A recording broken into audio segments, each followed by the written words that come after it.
Hi everyone! Magandang hapon po sa inyong lahat and welcome to another learning session organized by the Provincial Office of DTI Bukidnon through Negosyo Center Pangantukan. So magandang hapon po sa lahat ng mga nanonood via our live streaming through the official Facebook group ng Negosyo Center Pangantukan, and of course, yung sa mga nanonood via our YouTube channel, yung Nights of Online Marketers. So welcome to this webinar for digital entrepreneurship. This afternoon, I am given the responsibility by the Department of Trade and Industry Bukidnon to share my independent insights, to share my personal experiences, pati na rin po yung mga proven facts pagdating po sa tinatawag nating online job or otherwise known as yung pagiging isang digital entrepreneur. So that's why I welcome again everyone para sa learning session na meron po tayo ngayon. Mamaya ng konti, I am going to post dito po sa ating YouTube live streaming ang link ng ating attendance sheet. While doon naman po sa Facebook group, ipopost din po namin through comment ang link ng attendance sheet po natin. Kasi doon po tayo magbe-base kung sino po yung bibigyan natin ng certificate. But of course, hindi lang po attendance sheet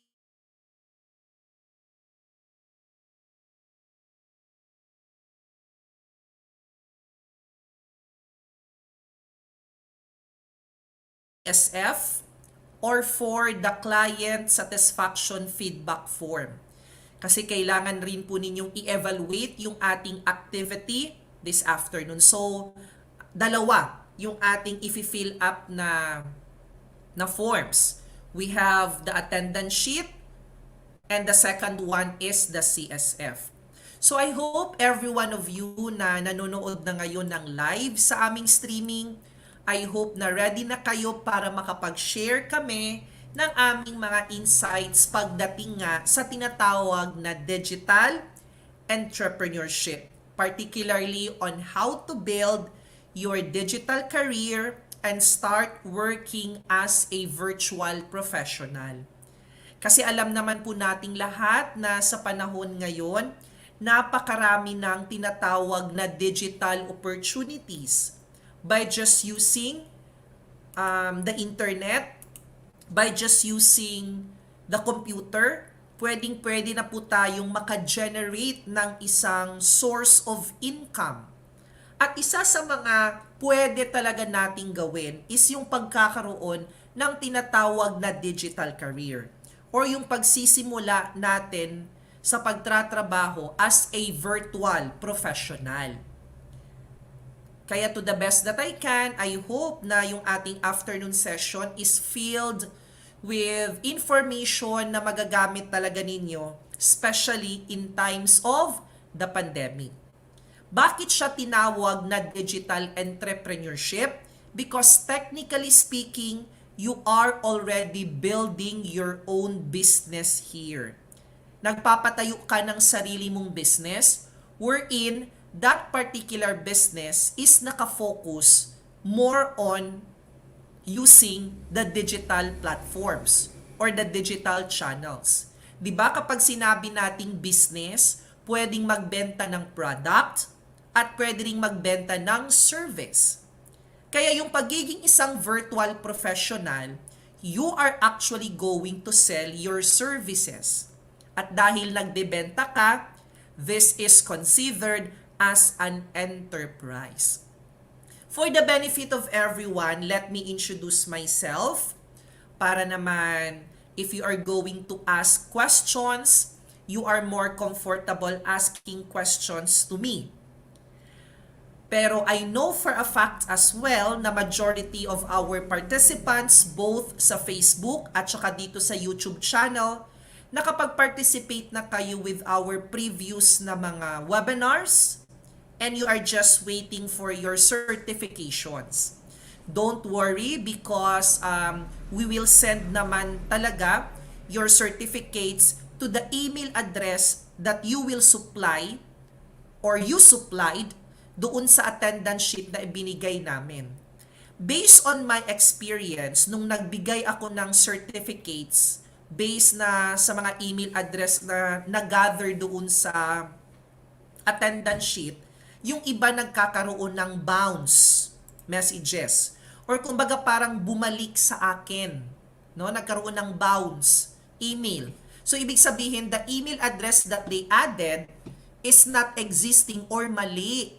Kaya be careful in adding your email addresses. Make sure na tama yung nailagay ninyo para maiwasan na mag-bounce back sa amin. So that's the reason kung bakit yung iba, even though na nagpadala na kami, palaging sinasabi na hindi pa nila nare-receive. That is because again, the email address that they supplied is wrong. Kaya nagkaroon ng bounce message. Kaya mamaya, if we are going to post the attendance sheet and the CSF, make sure na tama yung email address na ilalagay ninyo. Make sure it is really existing. So my name is Ronald Rambuanga, but you can call me Piper instead. I am the founder and owner of Knights of Online Marketers. We are based here in Davao City.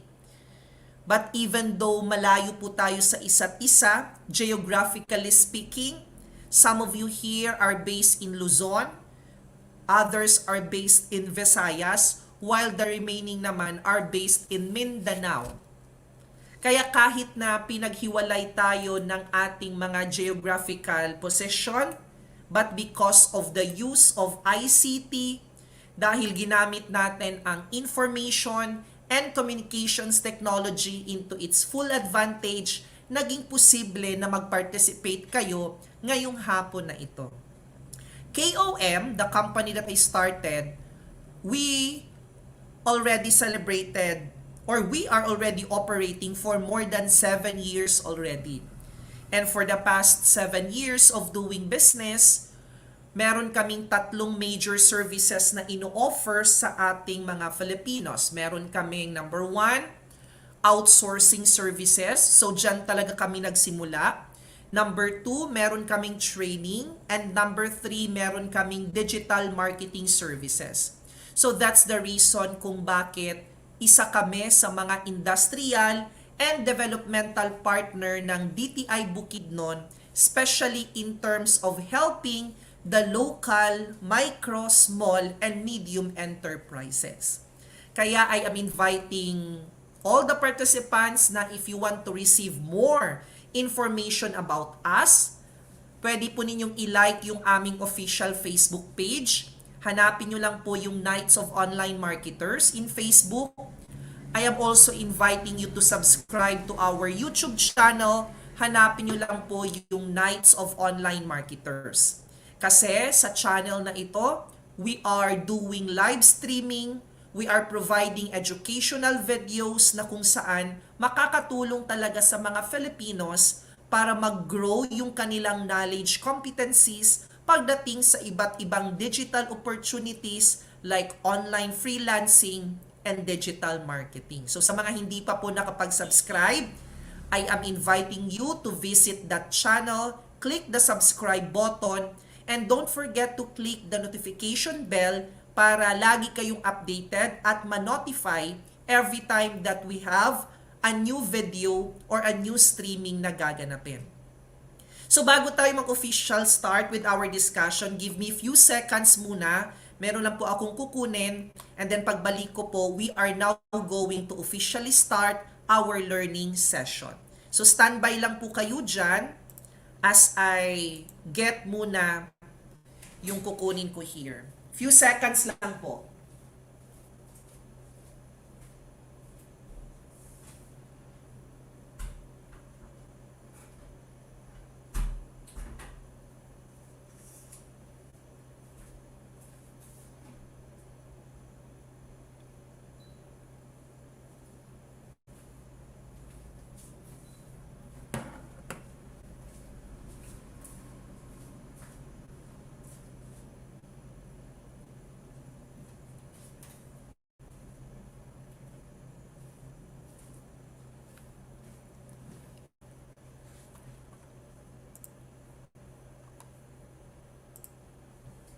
Ayan, so I'm back.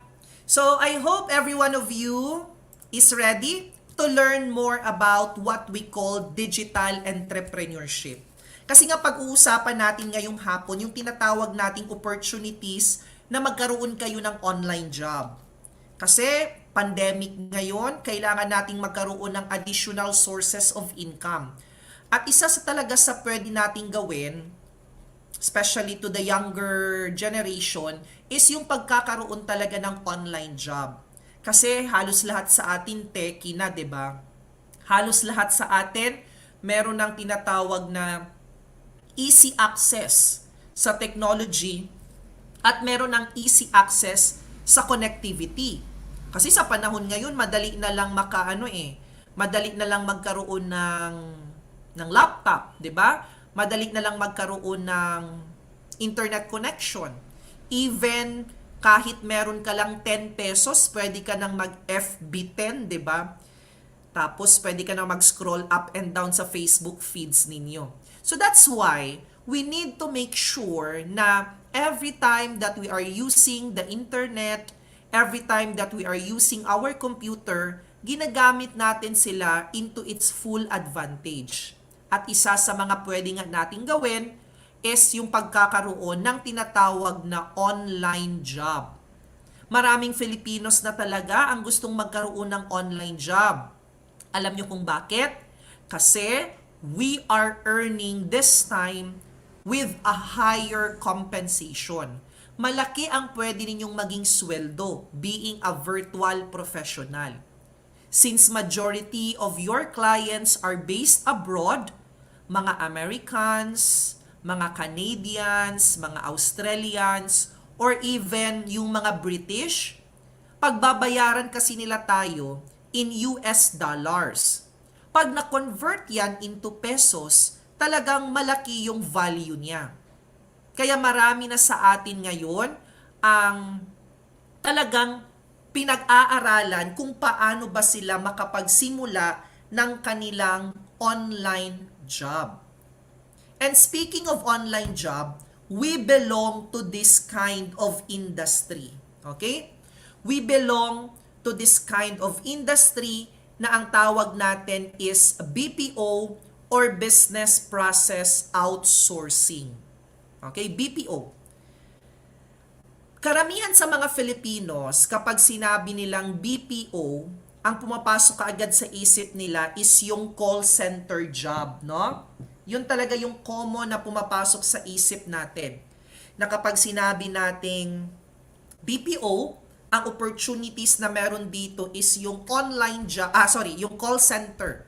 Pero hindi alam ng karamihan sa mga Filipinos na meron tayong tinatawag na back office or meron tayong tinatawag na mga non-voice opportunities in the BPO industry. At yun ang i-introduce ko sa inyo. Kasi alam nyo ba na even me, no, kahit ako, never ko rin talagang pinasok yung yung call center job. Because honest to goodness, when I started 2011 in the BPO industry, hindi talaga ako confident with my communication skill. I am not confident to speak in English. Tingin ko nga sa sarili ko na isa sa mga weaknesses ko talaga is yung pagsasalita ng English ba. Parang hindi ko kayang magsalita ng English na for straight 4 hours, 8 hours. Kaya hindi ko talaga sinubukan yung call center job. Pero meron akong na-discover na back office opportunity or non-voice pagdating naman sa BPO. At nagsimula nga ako ng aking career as a virtual assistant way back 2011. I am already working in this kind of industry for the past 10 years already. I started my first day as a virtual professional March 16 of 2011. Kaya nga this coming March 2022, that's my 11th year na in this kind of business. Kaya for the past years of being in this kind of industry, napatunayan ko sa sarili ko that being a virtual professional is life-changing talaga. Kaya to the best that I can, isi-share ko sa inyo yan ngayong hapon na ito. BPO industry or business process outsourcing. Pero tinatawag na rin siya ngayong IT BPM. Kasi baka meron kayong ma-encounter ba na ang tawag nila IT BPM. It's actually the same with the BPO. Pero nag-level up lang kasi siya eh. Kasi kung dati we called it as BPO, pero ngayon IT BPM because even managerial position, yung mga managerial position ba like being an HR manager, being a finance officer, pwedeng-pwede nyo na rin yan i-offer this time. Marunong ka ba sa accounting? Then you can be a bookkeeper. So that's what we meant of the IT BPM. Tsaka hindi lang siya nakafocus on offering online services. Kasi meron na rin tayong tinatawag ngayon na mga cloud computing. Meron na tayong tinatawag ngayon na AI, no? Artificial intelligence. So that's why it's actually an opportunity for all. Alam nyo, even though that this is a home-based opportunity, kahit sa bahay lang tayo magtratrabaho, no? Kahit na hindi ka nakapang office attire, this is still called a profession. Kaya nga tinatawag natin yung ating sarili na isang virtual professional. Sa panahon kasi ngayon, kapag sinabi nating professional, kasi di ba ang traditional mindset natin, kapag sinabing, kapag sinabi nating professional, sila yung mga individuals na naka-coat and tie, di ba? Yung naka-formal wear, tapos kung sa babae pa, naka-blazer, tapos naka-ayos yung hair, naka-makeup. Ganun lagi yung mindset natin. At saka yung tingin natin sa tinatawag nating professional. Or sila yung mga individuals na minomonitor ng PRC or ng Professional Regulation Commission like teachers, nurses, doctors, engineers, lawyers, and a lot more. Ganun ang mindset natin kapag sinabi nating professional. Pero this time, even though you are working at the comfort of your own home, kahit home-based ka at meron kang online job, ang tawag pa rin sa'yo, professional. Kaya nga again, ang tawag natin sa ating sarili, VP. Not Vice President, but virtual professional. And since you are a virtual professional, no, you are now building a strong foundation of what we call your digital career. Yun ang binibuild mo, yung tinatawag nating digital career. So that's why this is really an opportunity na dapat i-grab natin as early as now. Lalong-lalo na sa panahon ngayon, ang dami-dami ng mga Filipinos ang gustong magkaroon ng online job. At dahil dumadami at tumataas ang population ng mga Filipinos na gustong mag-online job, sumisikip na yung competition. Kasi dumadami na the competition is now getting tighter and tighter every day. Kaya kailan nyo planong magsimula? Dapat as early as possible. So again, yan yung tandaan nyo ha, na even though we are working home-based or working at the comfort of our own home, this is still what we call a profession. Meron tayong dalawang klase ng online job, ng home-based workers I mean. There are two types of home-based workers. Hindi lahat ng nagtatrabaho sa bahay, ang tawag natin sa kanila mga freelancers. Okay? Hindi lahat ng nagtatrabaho sa bahay, ang tawag natin freelancers. Kasi yung ibang nagtratrabaho sa bahay, ang tawag natin sa kanila, mga remote employees. Ano ba ang pinagkaiba ng dalawang ito? Sino si online freelancer at sino naman si remote employee? So, eto yung pinagkaiba nung dalawa. For a while, ha? So, eto yung pinagkaiba ng dalawa. Kapag sinabi nating freelancer, sila yung mga home-based workers na ang pipirmahan lang is yung NDA or yung tinatawag nating non-disclosure agreement. Samantalang yung mga remote employees naman, sila yung mga individuals na ang pipirmahan nila employment contract. May mga disadvantages and advantages naman yung pagiging isang online freelancer at yung pagiging isang remote employee. Like halimbawa, kung ikaw ay isang online freelancer, ang isa sa mga benefit na pwede mong mag-gain is 100% of what the client will pay you, sa'yo mapupunta yon. Wala kang kahati. Because the relationship, if this is the client, ikaw kaagad yung second party. So the first party is the client, the second party is the virtual professional. Kaya 100% of what the client will pay you, sa'yo mapupunta yon. Samantalang yung mga remote employee naman, since hinire sila, the first party is the client, the second party is the the company or the agency, and the third party is the virtual professional. Kaya kapag magpasweldo na or magbabayad na si client, dadaan mo na yan sa agency or sa company, and for sure mababawasan yan bago mapunta sa inyo. So that's one of the advantages and disadvantages na pwede kong ma-share sa inyo. Another one, yung mga online freelancers, pag nawalan yan sila ng client or bigla lang hindi sisipot yung kanilang client, immediately mawawalan sila ng trabaho. The moment na hindi magsipot or hindi mag-report yung client, bigla na lang mawawalan kaagad ng trabaho si freelancer. Pero si remote employee, kung sakaling mang biglang mawala yung kanyang client, meron pa rin siyang income. Hindi naman sasabihin ng company na, Piper, nawala yung client mo.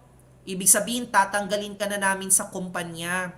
We are going to fire you. Hindi naman ganun yung situation or ang scenario.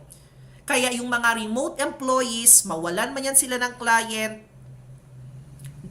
the company will still look for a replacement.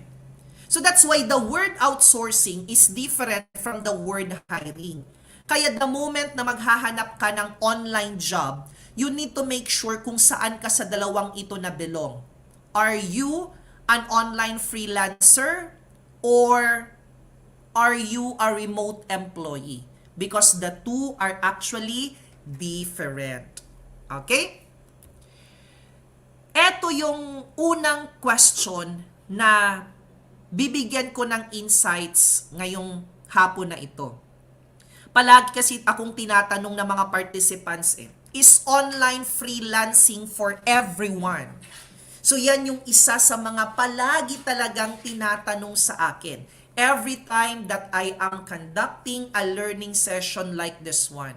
Ma'am Piper, yung sinasabi mong online freelancing o yung pinag-uusapan nating digital entrepreneurship, para po ba yan sa ating lahat? Since I am already working for more than 10 years in this kind of industry, syempre, ang isasagot ko talaga sa tanong na to is a yes. I am going to answer this question with a yes. Pero alam nyo ba na hindi ko lang siya sasagutin ng yes. I am also going to prove to all of you that online freelancing is actually para talaga sa ating lahat. Because this time, we are now given an equal opportunity to work whoever, kahit sino ka man, and wherever, kahit saan ka pa man located in the country, as long as na merong connectivity. This is for all. Mamaya, papatunayan ko yan sa inyo by giving 4 reasons why home-based online job is becoming a viable option for many Filipinos nowadays. Meron pang isang frequently asked question na palagi talagang nire-raise every time that I am conducting a learning session about digital entrepreneurship. Since maraming Filipinos ang gustong magkaroon ng online job, ang isa sa common na question, no, na tinatanong din talaga sa akin, Miss Piper, ano po kaya sa tingin mo ang bagay sa akin na online job? So this is another question na palaging tinatanong sa akin. Ano sa tingin mo, Ma'am Piper, ang bagay sa akin na online job? Alam nyo ba na medyo mahirap for me to answer that question?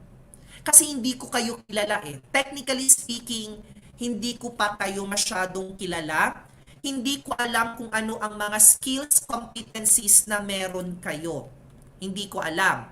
Kaya the best person to answer that particular question, walang iba kundi kayo lang din. Kayo lang ang makakasagot niyan kung ano ang bagay sa inyo na online job. Okay? So that's why you need to really make sure na ma-identify nyo yun ng maayos. Or else, mahihirapan talaga kayo kung ano yung ibibenta natin sa ating mga clients. Kaya yung tanong na, is having an online job the right for you? The best person na makakasagot talaga nito, walang iba kundi sarili lang ninyo. Tanungin nyo muna yung sarili niyo. Ano ba yung mga skills na meron ako as of the moment na pwede kong ibenta online at pwede kong pagkakitaan ng pera? Marunong ka bang magsulat ng article? Then pwede kang maging content writer. Kaya mo bang maggamit ng Photoshop? Then you can be a graphic designer. Kaya mo bang mag-edit ng mga videos, then you can be a video editor. So you see, napakaraming opportunities online. Pero sa ngayon, kayo muna ang pwedeng makasagot sa tanong na yan. Kaya mag-proceed na ako na bigyan kayo ng 4 na dahilan kung bakit ang home-based online work is now becoming a viable option for many Filipinos like you. For the benefit of time, I am only going to enumerate 4 reasons. Although, there are a lot of reasons kung bakit feasible talaga yung online job sa atin. The first reason is yung tinatawag nating age, yung edad natin. Alam naman nating lahat na in the traditional job or in the traditional setup, minsan, age is a qualification. No? Diba? Age is a qualification. Every time na naghahanap tayo ng trabaho, minsan, isa sa mga requirements is yung age. May age limit ang mga trabahong ina-applyan natin. So just like for example, etong job posting na nakita ko sa Facebook. Naghahanap sila ng attendant sa isang internet cafe, no? Internet cafe attendant with the following qualifications. Nakalagay dyan, at least high school graduate with basic computer skills, male or female, good interpersonal skills, willing to work flexible hours. Pero yung panghuling qualification, dapat nasa 20 to 25 years old daw. So, paano na lang if you are below 20 years old? Paano kung 18 ka pa lang? Qualified ka ba to apply? Siguro pwedeng bigyan ng special consideration Pero kung ibibase natin talaga dito sa qualifications na nakalista, disqualified ka na. If you are 26 years old above, 25 years old above, disqualified ka na rin to apply because of the age qualification. Pero alam nyo ba na sa online job, age is not anymore a requirement. So that's why we became an advocate of helping individuals from senior high to senior citizen. So kumbaga kung pasok kayo sa age bracket na yan, pwedeng-pwede kayong magkaroon ng digital career at pwedeng-pwede kayong magtrabaho as a virtual professional. In doing business, there's no such thing as too young or too old to start a business. Walang ganun eh. There's no such thing as too young to start a business or too old to start a business. Kaya every one of us, no, welcome talaga sa pagkakaroon ng sarili ninyong digital enterprise. So, ma'am, paano yung mga senior high school? Di ba nag-aaral pa yan sila? That's correct. Pero kung, alam nyo, kung wala lang talaga sana itong senior high, ang grade 11 at saka ang grade 12, dapat ano na yan sila, first year and second year college na. Di ba kung tutuusin? Mga 16, 17, or 18 years old. Alam ko na yung age level na yan, yan yung panahon kung saan we are all interested na maghanap ng trabaho. Gusto nating maging independent na tayo, 'di ba? Kasi marami na tayong gustong bilhin, mga damit, sapatos, pantalon, shorts, 'di ba, accessories. Pero minsan hindi tayo binibigyan ng budget ng ating mga parents. Kaya ang tendency, maghahanap ka ng racket, maghahanap ka ng sideline, para kumita ka ng pera at mabili yung gusto mo. Kung baga, as young as 17 years old, meron na yan silang mindset of earning their own money.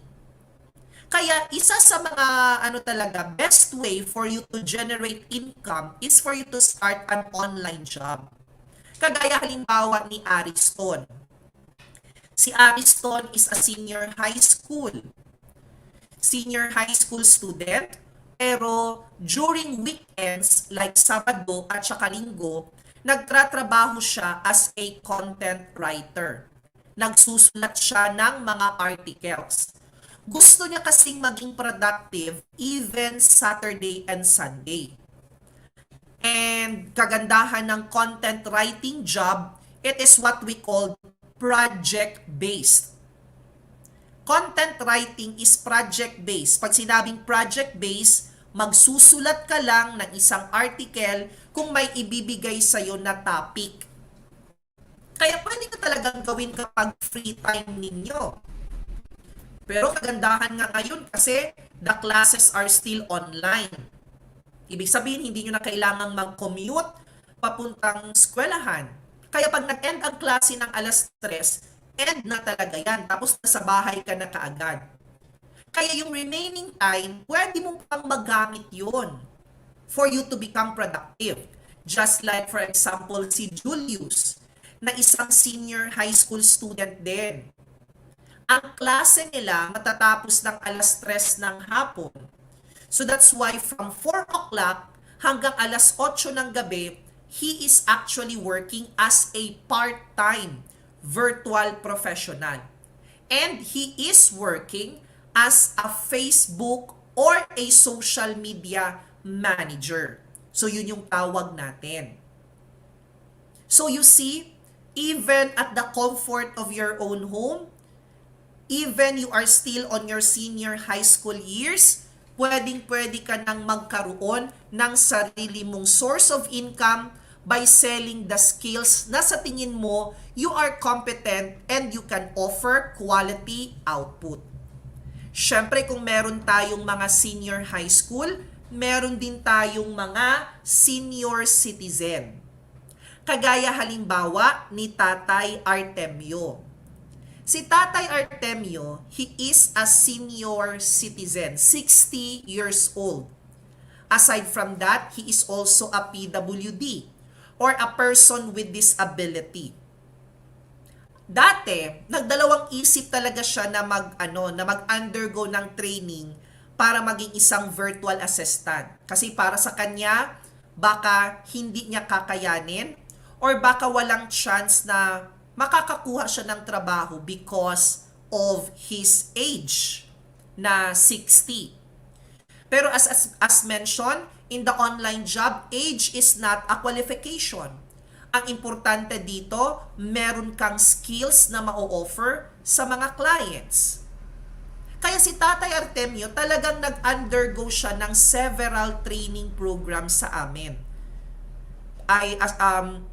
Roughly mga 4 to 5 months siya nag-undergo ng training. Kasi gusto niyang maka-learn ng maraming skills talaga para maging competent siya at magkaroon siya ng competitive advantage sa other applicants.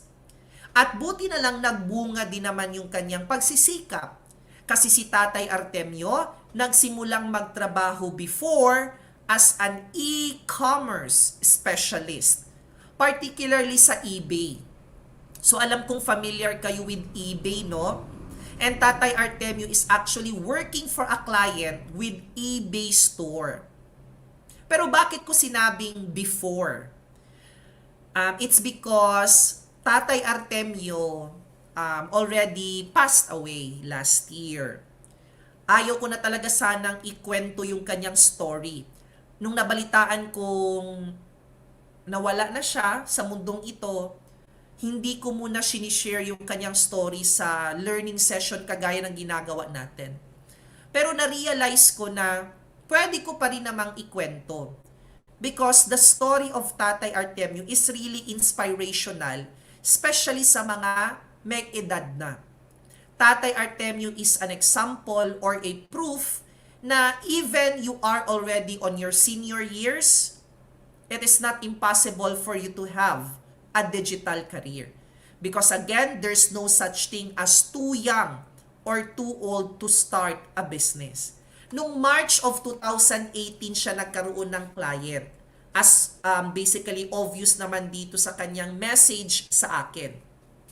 Nag-send siya ng private message at sinabi niyang, "You can now be proud of your senior PWD graduate hired as eBay sellers. AGTL Israel, to be specific. Thanks for the training.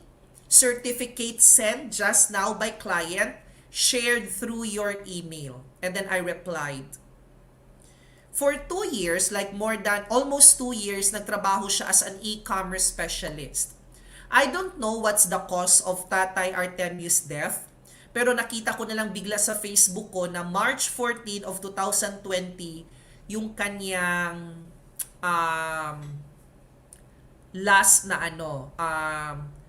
kumbaga yung last lamay niya, no? March 14 of 2020 siya ililibing. And that's a very sad news na nakita ko nung araw na yon as I travel to Jensen. Papuntang Jensen ako noon para mag-conduct ng speaker din ako doon. And then to find out, yun nga, he passed away.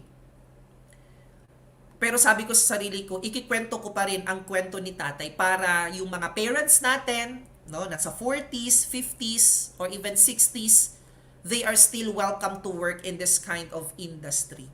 So that's why age is not a qualification.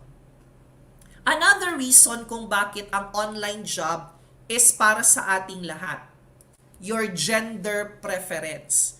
Or yung tinatawag nating gender expression or yung tinatawag nating sexual orientation.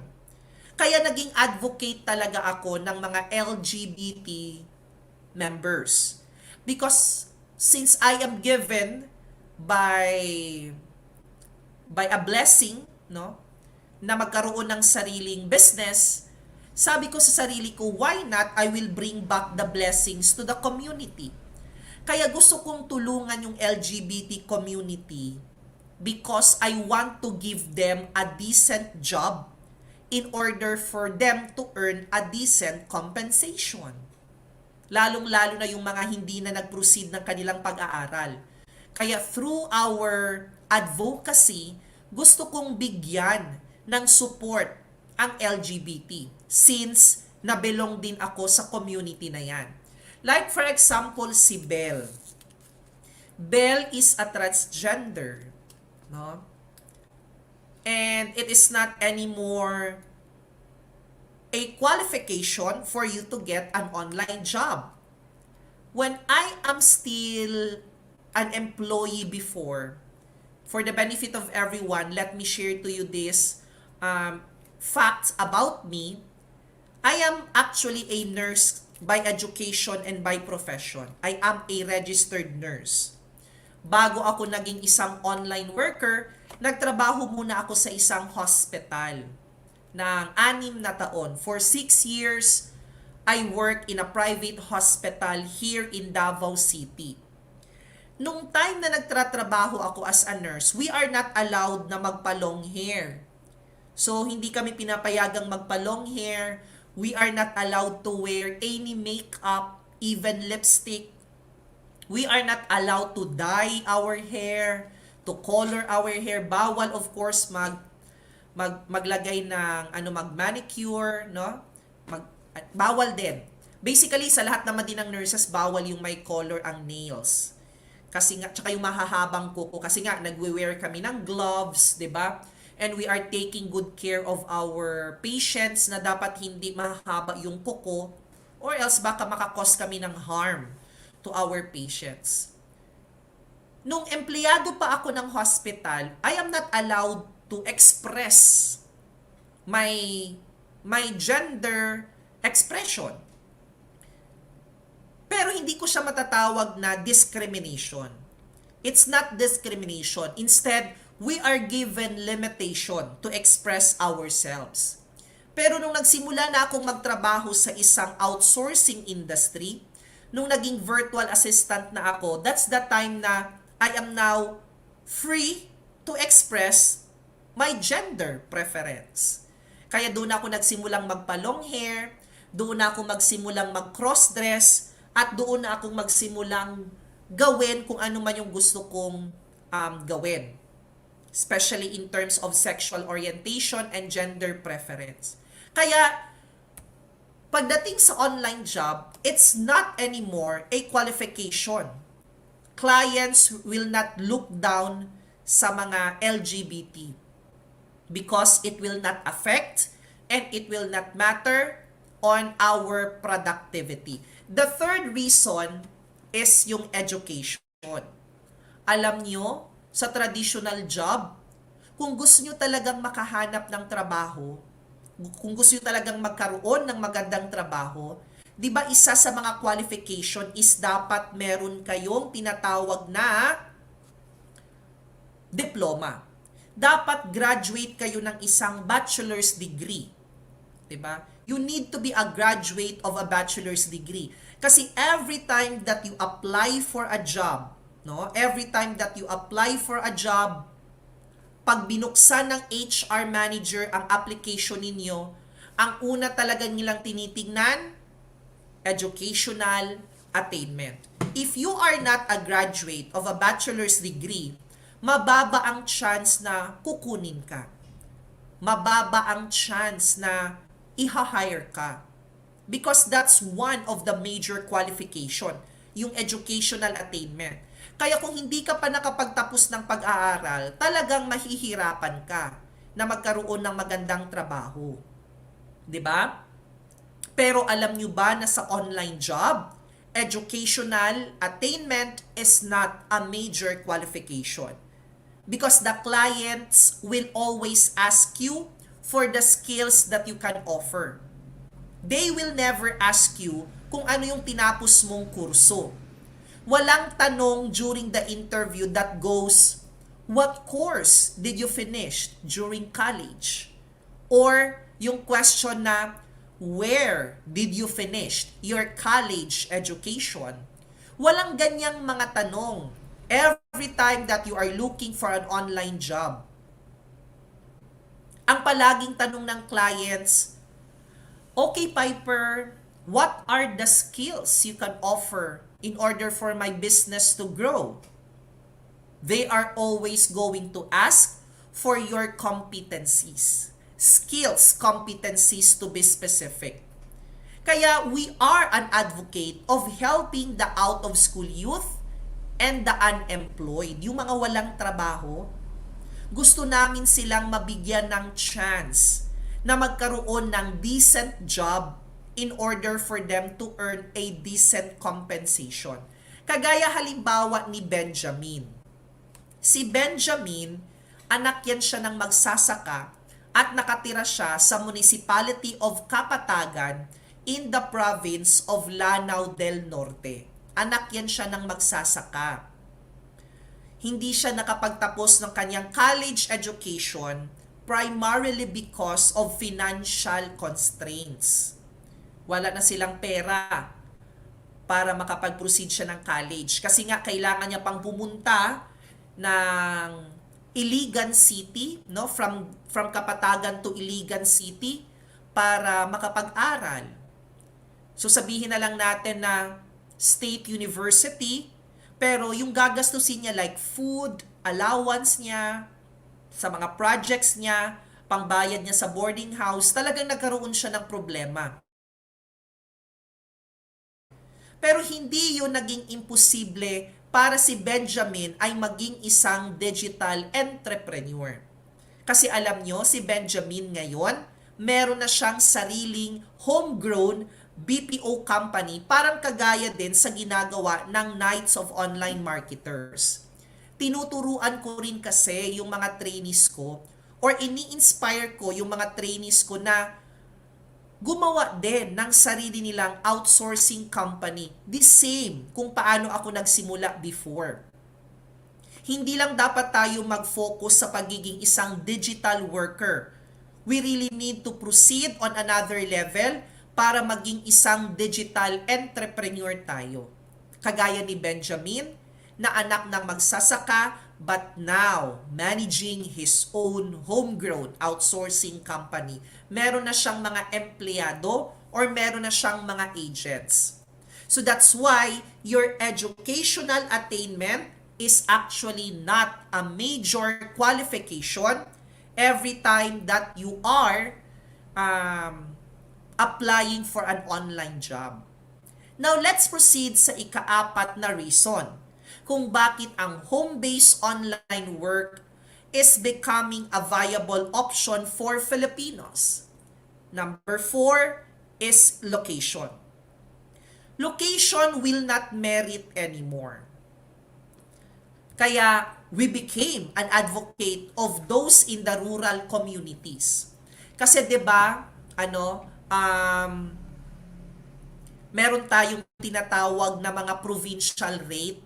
Kaya yung mga nasa munisipyo, magtratrabaho yan sila sa syudad. At yung mga nakatira naman sa mga maliliit na city, they are moving to bigger cities kasi merong tinatawag na provincial rate. So kumbaga, may mga lugar na matataas yung sweldo. Like yung mga taga Mindanao, pupunta ng Visayas, yung taga Visayas pupunta ng Manila para doon magtrabaho, or basically mag-a-abroad tayo para kumita tayo ng mas malaki. Location, this time, will not merit. Hindi ibig sabihin na taga Mindanao ka, it doesn't mean na porke taga Mindanao ka, mababa yung hourly rate mo. Samantala yung nasa Luzon, mataas or malaki ang hourly rate nila. The competition is not like that.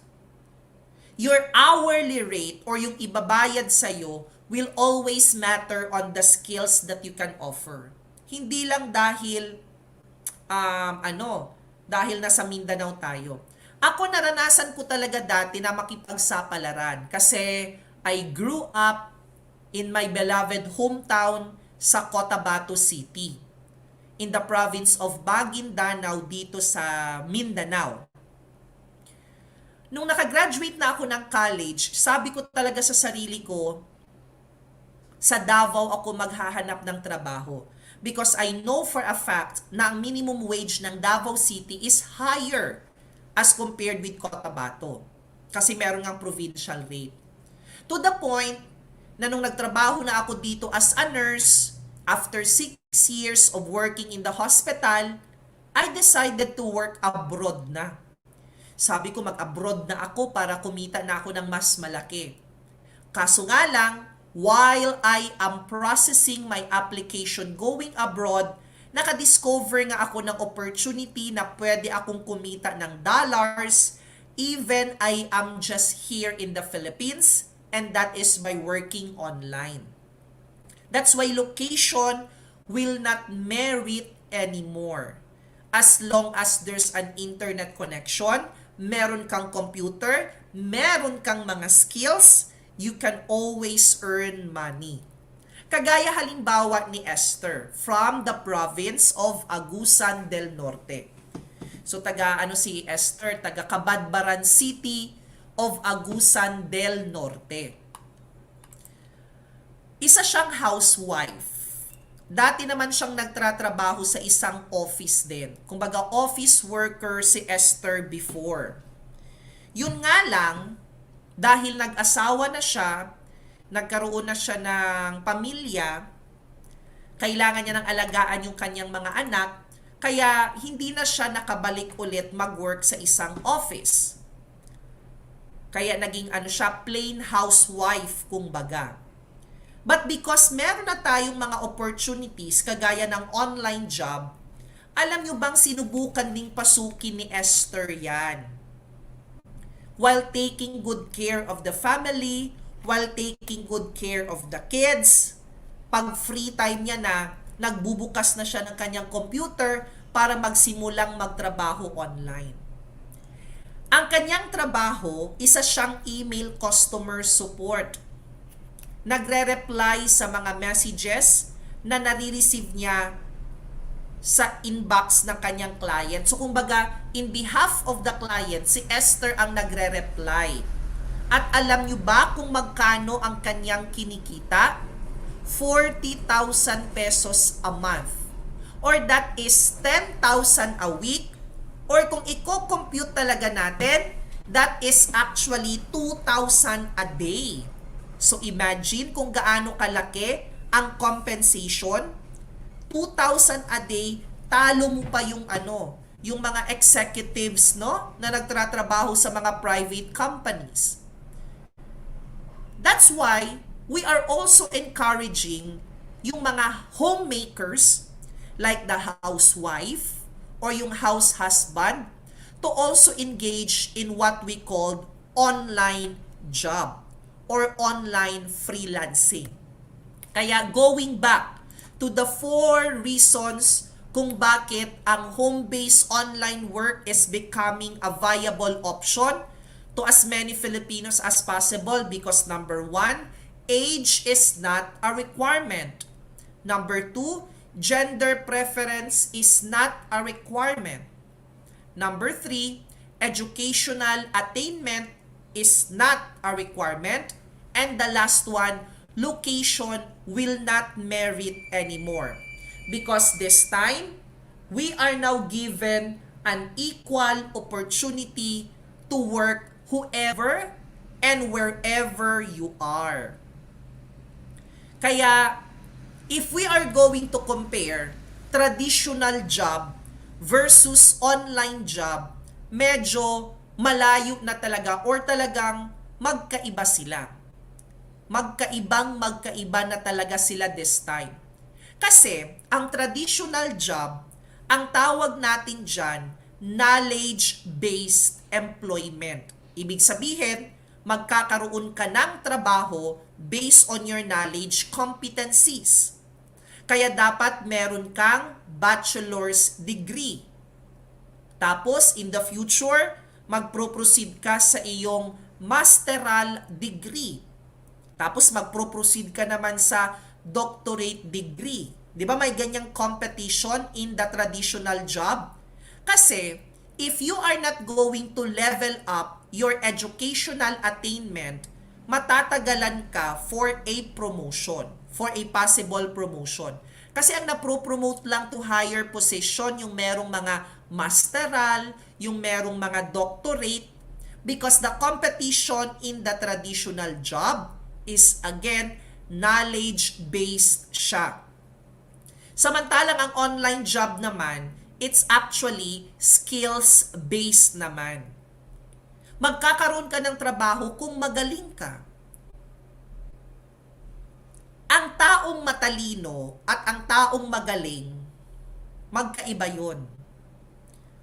Hindi lahat ng matatalino makonsider nating magaling. Kasi may mga taong matalino lang sila, pero palpak naman yung naproproduce nilang output. Pero ang taong magaling, it will follow kasi na kung magaling ka, matalino ka din. Because if you know how to do it, you know how to explain it. Kung alam mo kung paano gawin, tapos tinanong ka, kayang-kaya mong sagutin yun. Kayang-kaya mong sagutin. Kaya nagmumukha kang matalino. If you are skilled, it will follow that you are also knowledgeable. Ang traditional job, it's what we call performance-based economy. Kapag sinabi nating performance-based, yayaman ka kung tataas ang sweldo mo. No? Pero tataas lang naman ang sweldo mo kung mapropromote ka rin naman. Kung walang promotion, walang salary increase. Kaya sa traditional job, talagang nakabase ang promotion mo based on your performance. Kaya 'di ba sa opisina, merong annual evaluation ng mga empleyado, or yung iba naman every 6 months or twice in a year, ine-evaluate yung mga employee para malaman kung talagang they are efficient or not, kung meron ba talaga silang nako-contribute or wala. Because again, the traditional job, ang tawag natin performance-based economy. Samantalang sa online job naman, it's what we call output-based economy. The more productive you are, the more money will come. Parang kagaya kasi natin ang mga doctors na nagpro-provide ng medical service. Parang kagaya natin ang mga lawyers na nagpro-provide ng legal service. Ang mga virtual assistant, nagpro-provide rin tayo ng ating mga services using the internet. Kaya nga makonsider natin ito as our own business. Output-based economy. 'Di ba ang mga doctors, no?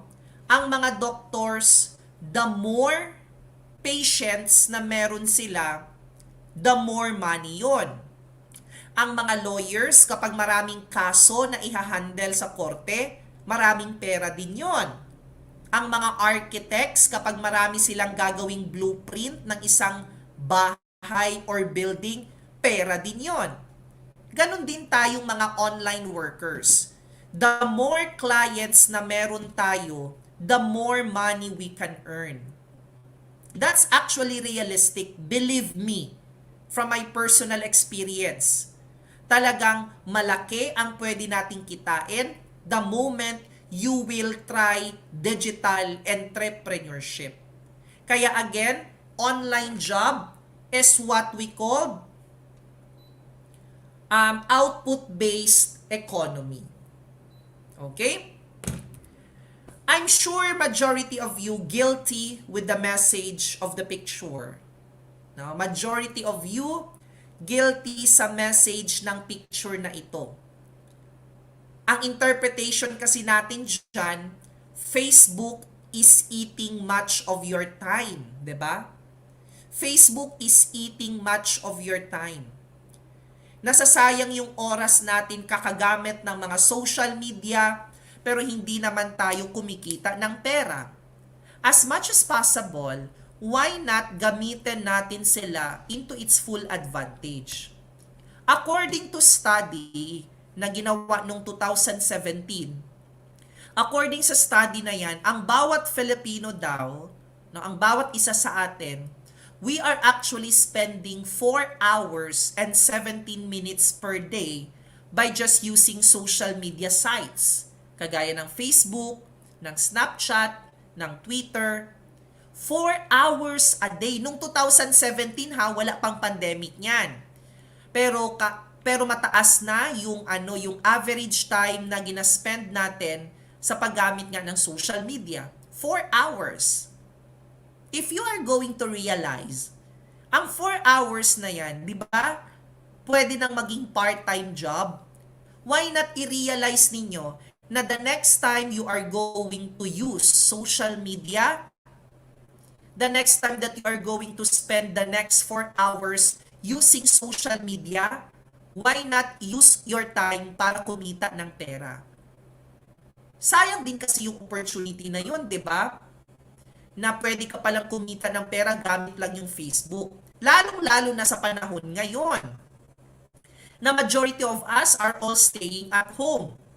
Alam nyo ba na meron namang study kinandak na ang Philippines, tayo na ang pinaka-heaviest internet user in Asia Pacific. 10 hours and 2 minutes. Imagine, no? Pero hindi lang ito social media. This is actually the use of the internet. So, ibig sabihin, nanonood ka ng Netflix, naglalaro ka ng Mobile Legends, ganon. Or di kaya, nagti-TikTok ka, 10 hours and 2 minutes a day. That's the average time that we are using the internet. Kaya tayo ang heaviest user in Asia Pacific. 'Di ba? Pero parang para sa akin irony kasi ito. This is ironic. No, irony siya. Kasi 'di ba mahina man yung internet natin sa Pilipinas, 'di ba? Alam niyo ba na out of 69 countries na sinurvey, tayo ang pangatlo sa may pinakamahinang internet sa buong mundo. We are the third, pangatlo, na may pinakamahinang internet sa buong mundo out of the 69 countries na sinurvey. Kaya para sa akin, paano tayo naging heaviest na internet user if the connectivity here is poor? Kaya nga doon ko na-measure or doon ko napatunayan na ang mga Filipinos talaga napakahaba ng kanilang mga pasensya. Kasi kahit na mahina yung internet, we are still taking time na gamitin siya, 'di ba? Kaya gamitin natin ng tama, gamitin natin ng maayos. Make use of your time to earn money in the internet.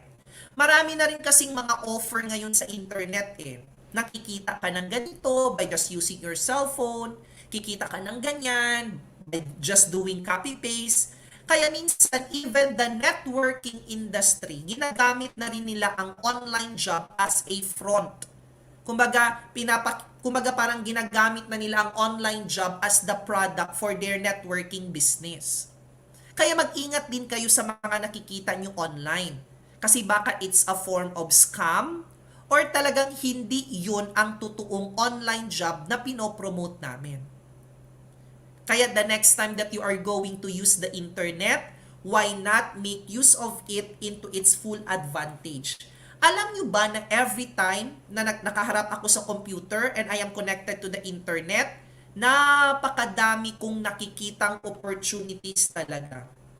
Every time that I am using my internet, my computer and the internet, ang dami-dami kong nakikitang mga opportunities. Kasi sa totoo lang, talagang napakarami din naman talagang opportunities online. Ang kailangan mo lang talagang gawin is hanapin yun. And of course, pag-aralan mo kung paano siya gagawin. Ma'am Piper, is there really a job? Is there really a job by just using Facebook? May trabaho ba talaga na gamit lamang ang Facebook? My answer to this question is actually a yes. Tama po. Meron po talagang trabaho gamit lamang ang Facebook. Pwede kayong maging Facebook manager. Pwede rin kayong maging isang Facebook marketer.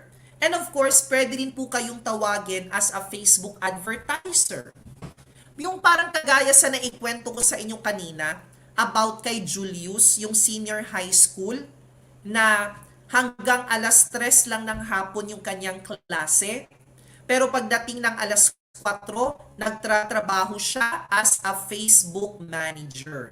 So you see, sa Facebook pa lang, napakarami ng opportunities ang pwede nating i-grab. Facebook pa lang yan ha. Hindi pa natin pinag-usapan yung other channels or other platforms in the internet. Kaya this is really the right time for you to start working online. Yes, ma'am. Interested na kami. Wow, ma'am. Ang ganda naman pala ng trabaho ng isang digital worker. Yes, totoong maganda talaga. It's promising. Ma'am, interested kami. Gusto na rin naming maging isang virtual professional. Okay, walang problema. Pero ang tanong, are you ready to start your digital career ba talaga? Kasi hindi lang dapat kayo magpakita ng interest. Hindi lang interest yung kailangan nyo dito. Kailangan din talaga natin mag-invest. Ibig sabihin, kailangan nating maglabas ng pera para sa mga resources na gagamitin natin para i-deliver natin yung expected result. Kaya magbibigay ako sa inyo ng 5 checklist na kailangan yung tandaan if you are now ready to start building a strong foundation of your digital career and become a digital entrepreneur. Siyempre, ang checklist number 1, kailangan talaga niyong mag-invest sa tamang technology. Invest on the right technology. Kapag sinabi nating technology, it refers na dapat mag-invest kayo sa tamang computer. Siyempre, paano ka naman mag-online job kung wala kang computer? Ma'am Piper, pwede bang gamitin yung cellphone? Mahihirapan ka if you are just going to use a cellphone para mag-online job. Kaya kailangan talaga niyo ng computer. Ang recommended na computer, kung laptop ang gagamitin nyo, ang recommendation talaga is dapat i3 or Core i3 siya. Kahit na anong brand yung gamitin ninyo, basta ang kanyang processor is i3. Wherein, yung kanyang memory or yung kanyang RAM dapat at least 2 gig pataas. So yan yung kailangan yung laptop. Kung desktop naman ang gagamitin ninyo, meron din namang mga desktop na i3, pero medyo may kamahala din yon. Kung desktop naman ang gagamitin nyo, actually, I also have a desktop unit here, na kung saan ang kanyang processor is AMD A8. Okay, so syempre medyo technical na yun, no? Pero the processor that I am using, AMD A89600, as far as I can remember. Tapos nung binili ko itong desktop unit na to, this cost around 12,000 pesos. Syempre, mas mura naman din talaga yung desktop as compared sa laptop, 'di ba? Kaya kung wala pa kayong budget for a laptop, pwede naman yung desktop lang talaga. 13,000, mababawi nyo yan the moment you are going to start working online. Kaya do not consider this one as an expense. Lalabas ka nga ng pera para pangbili ng computer, pero mababawi mo yun dahil gagamitin mo ang machine to deliver your services as a virtual professional. So okay na tayo sa technology. Dapat meron kang computer. Ang checklist number 2 naman is yung tinatawag nating connectivity. You need to invest for the fastest connectivity as much as possible. Okay? Invest sa pinakamabilis na connectivity. Yes, I know, problema sa Pilipinas yung internet, pero nakaka-provide naman din talaga sila minsan ng mabilis na speed. Kaya dapat fiber optics ang gamit ninyo. Hindi lang dapat yung mga wireless na mga routers. Mas maganda if your connection at home is fiber optics, tapos yung wired connection talaga. Wired connection. Your connectivity is your asset, considered as one of your assets. Because without the internet, obviously, paano ka naman mag-online job, di ba? Pwede na yung mga 30 Mbps and usually nasa 1.5 to 2,000 yan sila kada buwan. Maganda din naman kasi kung mabilis yung internet mo. Kasi kung mabagal ang internet connection mo, maaapektuhan ang mood mo. At kung naapektuhan ang mood mo, maapektuhan din of course ang productivity. Siyempre, di ba kung mabagal yung internet, naiinis ka? So, maapektuhan na yung entire work mo.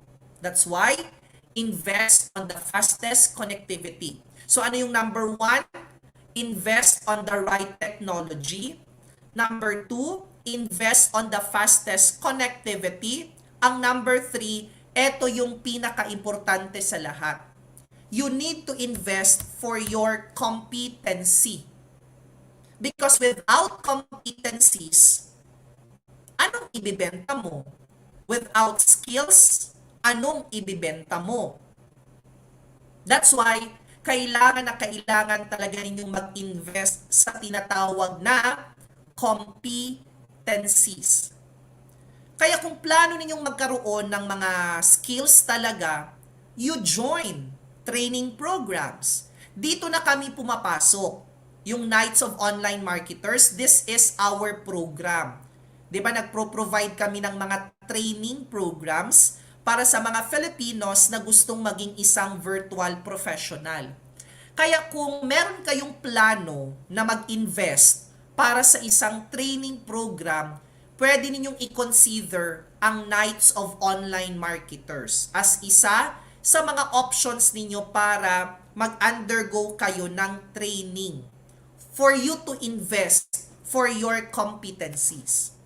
So meron ka ng technology, connectivity, competency. Kapag meron ka ng mga skills, eto na yung next mo na kailangang i-prepare. Yung tinatawag nating toolkit or the freelancer toolkit. Pag sinabi nating toolkit, parang nandyan na lahat ba? Kagaya halimbawa ng emergency kit. 'Di ba? Emergency or first aid kit.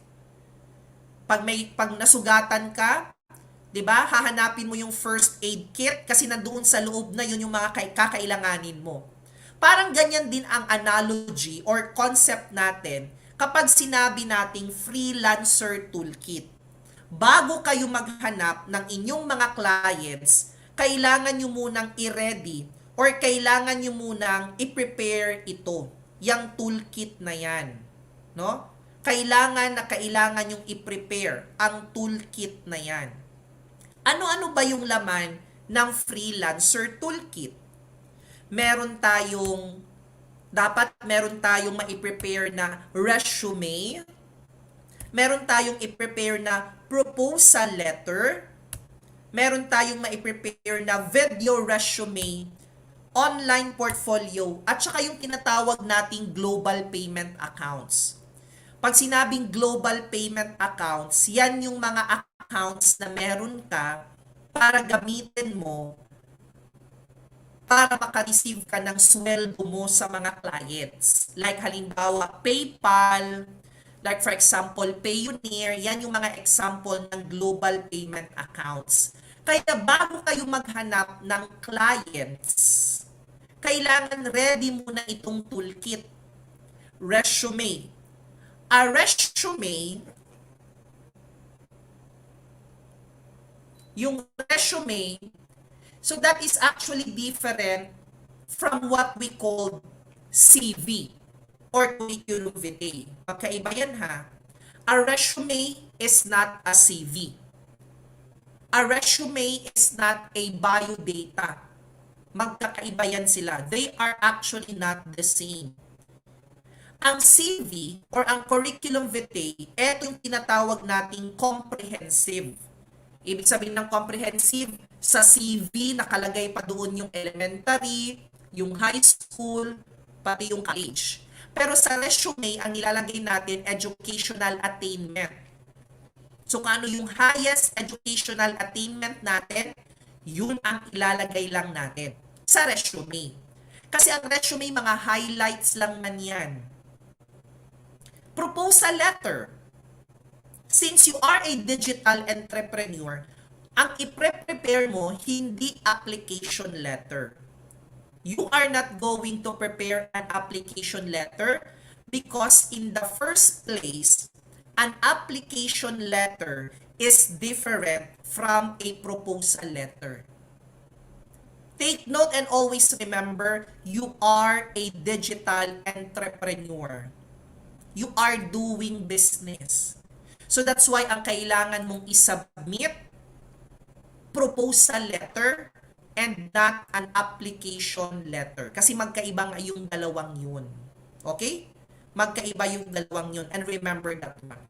Kailangan nyo rin mag-produce ng video resume, ng online portfolio, and of course, again, yung global payment accounts na sinasabi ko sa inyo kanina. Kasi kapag ready na ang inyong toolkit, what are you waiting for? Magpro-proceed ka na sa checklist number 5 na ang tawag natin, client acquisition. So this is now the time that you are going to look for your clients. These are just some of the websites where you can acquire clients. Pwede kayong maghanap ng mga projects sa tinatawag nating gig economy sites. Kagaya halimbawa ng Fiverr.com, mga ganon. 199jobs.com, mga gig economy sites yun. Pwede ka rin maghanap ng client sa mga online freelancing sites, kagaya ng Upwork, kagaya ng onlinejobs.ph, kagaya ng freelancer.com, and a lot more. Napakaraming online freelancing sites in the internet na pwede ninyong bisitahin in order for you to look for potential clients.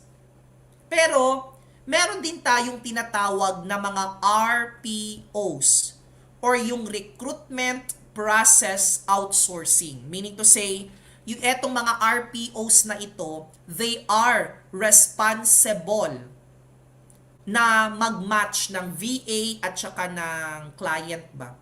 Kaya pwede kayong mag-submit ng inyong mga resume sa tinatawag nating RPOs or Recruitment Process Outsourcing.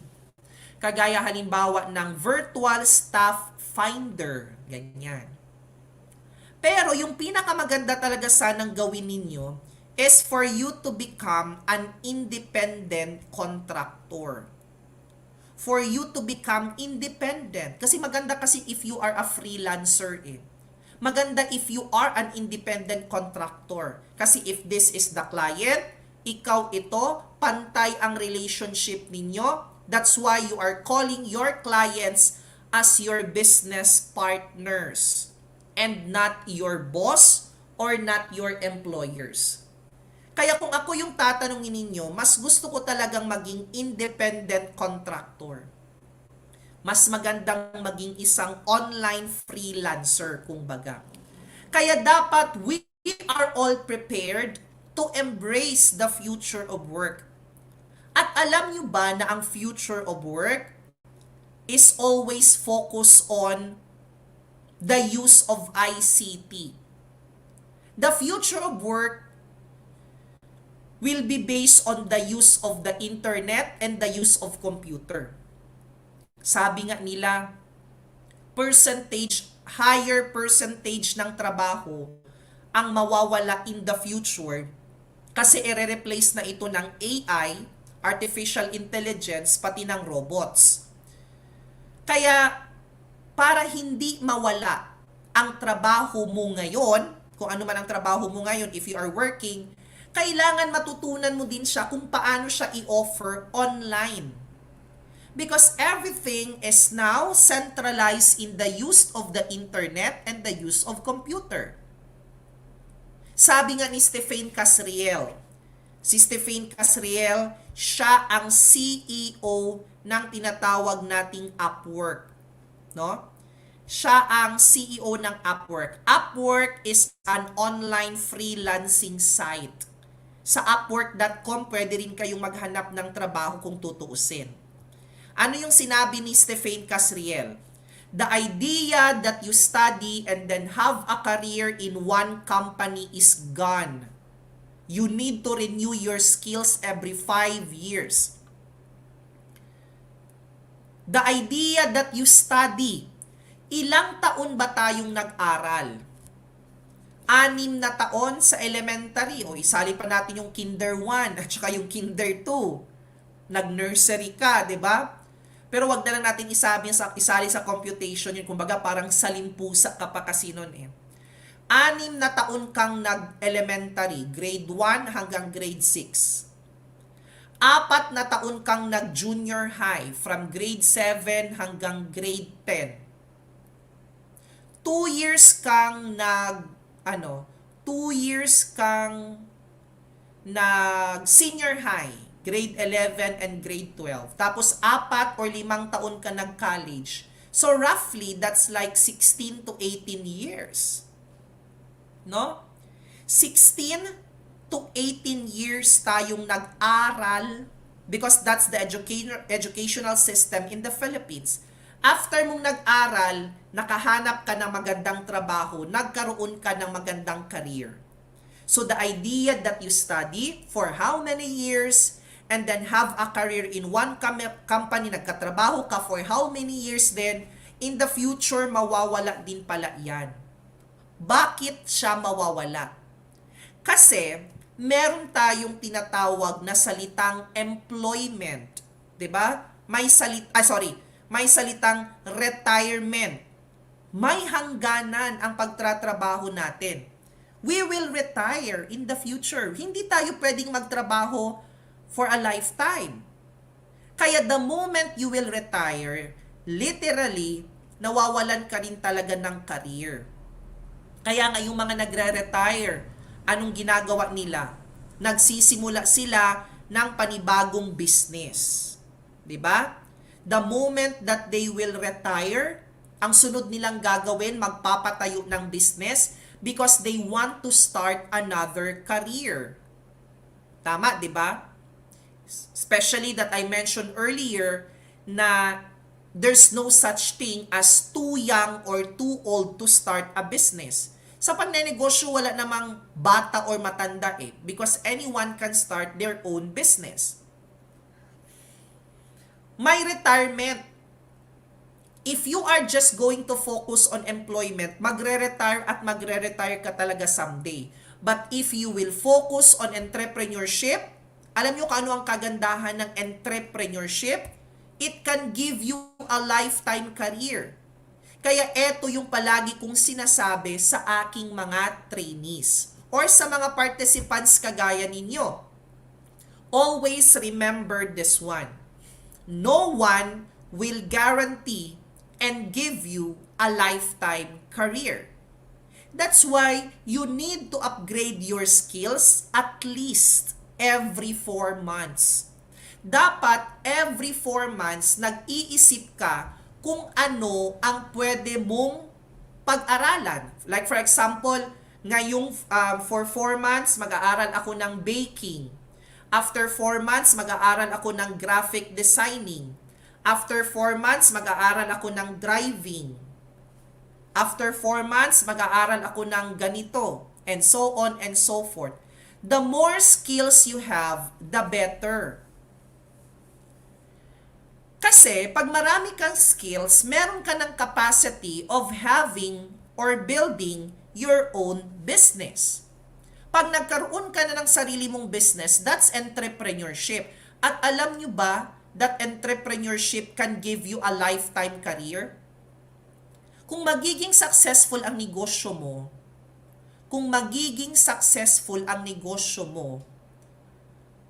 pwede mo pa siyang ipamana on the next generation. 'Di ba? Pwedeng ipamana on the next generation. Like for example, Henry C. Henry C is the owner of SM. Pero 'di ba namatay na si Henry C?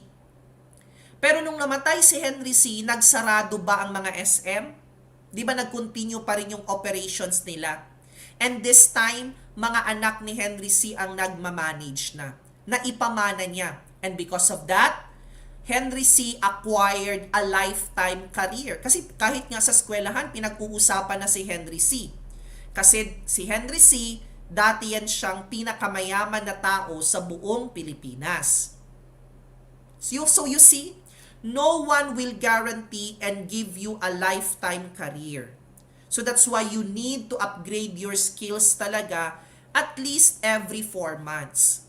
Kasi sa larangan ng pagiging isang online worker or yung pagiging isang virtual professional, meron tayong tinatawag na hierarchy or yung tinatawag na level of knowledge and skills competencies.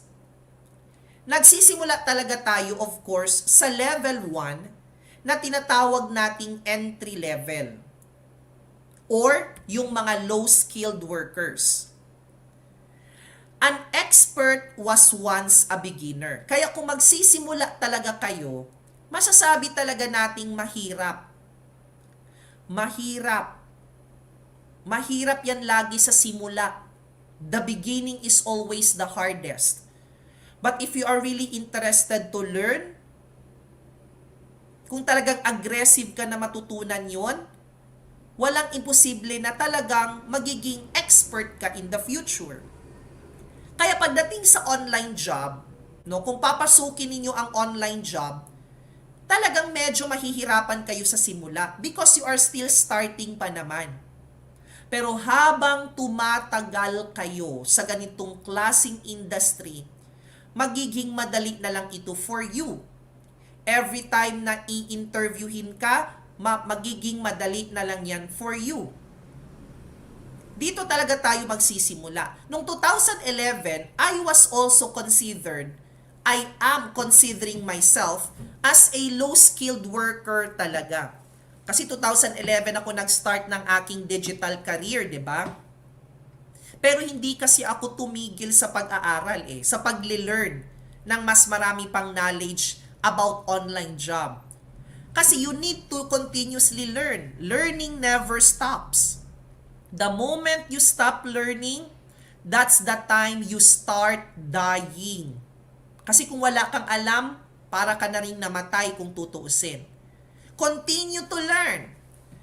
Add a skill at least every 4 months para umakyat ka ng level 2 na tinatawag nating intermediate level or yung mga medium skilled workers. No? Kailangan nyo rin talagang mag-improve. And of course, continue to learn pa rin. Do not stop learning para umakyat ka sa level number 3 sa hierarchy na tinatawag nating expert level or yung mga highly skilled workers na tinatawag naman. So the level 1, ang tawag natin is entry level, diyan kayo magsisimula. The level 2, ang tawag natin is intermediate level, while the level 3, ang tawag naman natin expert level. Kaya be careful on choosing your job title, ha? Be careful on choosing your job title kasi yung ibang mga online workers, yung ginagamit nilang job title, kasi sensitive tayo mga Filipinos pagdating sa paggamit ng job title, di ba? We are all sensitive with that. Pag sinabing sensitive, mas gusto talaga nating mas gusto natin na bongga ang job title na gagamitin natin. 'Di ba? Sino ba naman ang ayaw? Pero minsan, mali ang nagagamit nating job title. So like for example, tinawag mo ang sarili mo na social media specialist. Are you sure na specialist ka na? Bago ka palang nagtrabaho. bago ka palang nagsimula sa ganitong klaseng trabaho, and then you are calling yourself already as a specialist. Ang specialist kasi nasa level 2 na yan. Yung expert naman, yun na yung mga expert level 3 yon, 'di ba? Kaya pag ginamit mo ang job title na social media expert, napakataas na ng expectation ngayon ng mga clients sa iyo. Ang tanong, kaya mo bang i-deliver? Or baka you will overpromise pero ma-underdeliver mo naman yung expectations nila. And that's a problem kung tutuusin. Kaya, be careful on choosing your job title. Especially, kailangan nyo munang i-identify kung nandito ka pa ba sa entry level or umakyat ka na sa intermediate level or mako-consider mo na ba ang sarili mo as an expert? So that's why you need to continuously learn. Embrace the changes. Adapt to changes. Because if you are not the future of work, then who are you going to be? If you are not going to embrace the changes of the future, then who are you going to be? Kaya wala tayong choice, kundi kailangan talaga nating i-embrace ang mga changes. Let me share to you some of the success stories ng aming mga trainees before, yung mga nag-enroll sa amin, na naging successful na mga online freelancers na. Or yung mga successful na mga digital workers. Para at least you also have an idea kung ano ba yung pwede ninyong maging trabaho din pagdating sa online job.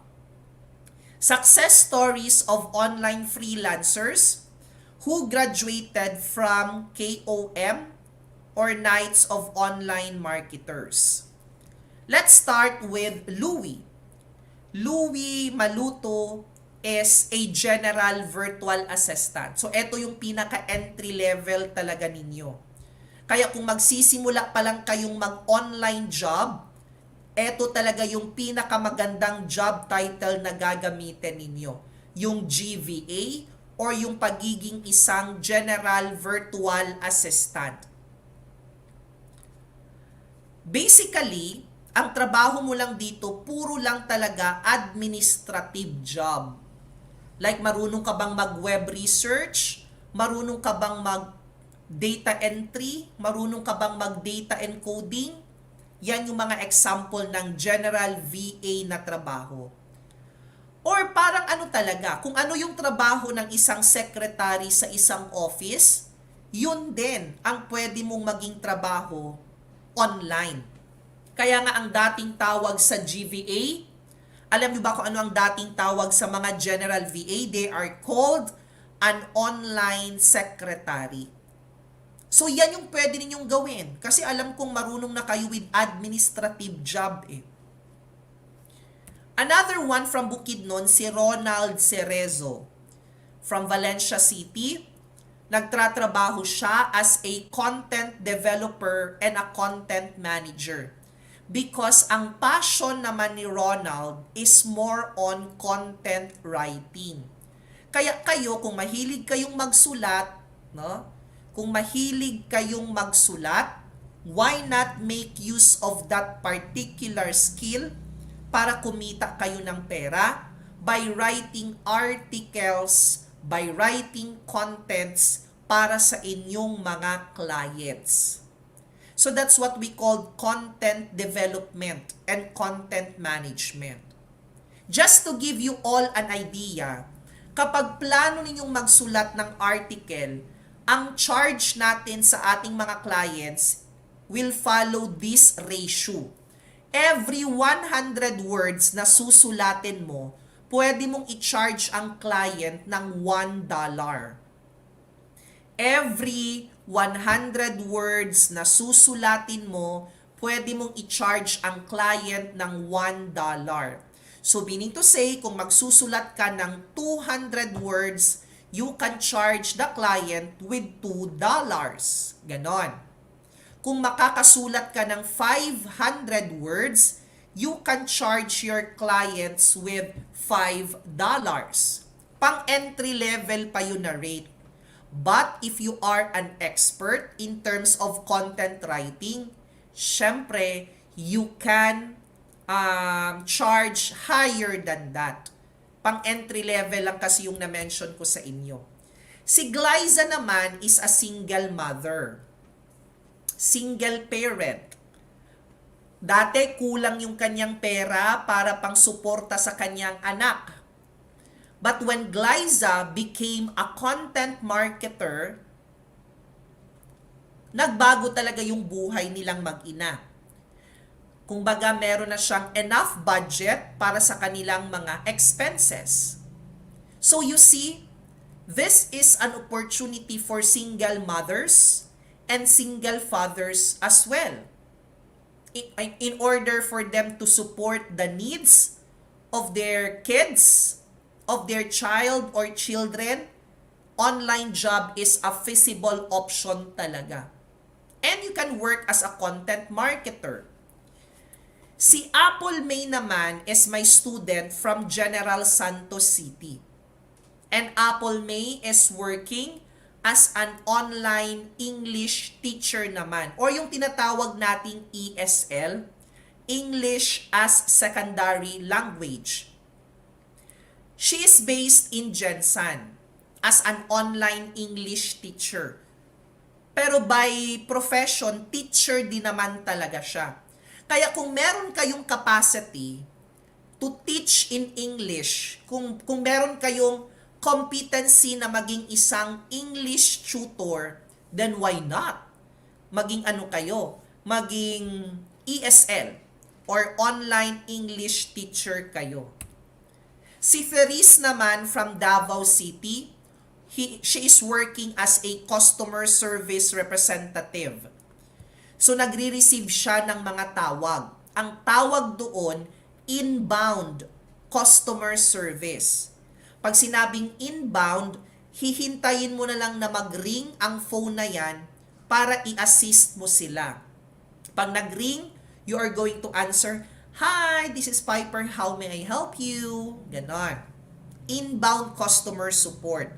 Ang outbound naman, ikaw yung magdadial, ikaw yung tatawag sa mga tao. You are going to dial, tapos you are going to introduce something about the products that you are selling. Outbound yon. Yung kay Therese naman, inbound. Kaya ang ginagawa niya sa kanyang shift for 8 hours is just to answer phone calls. Pag nag-ring, sasagutin niya, susuportahan niya yung nasa kabilang linya. Kung ano yung problema, isosolve niya.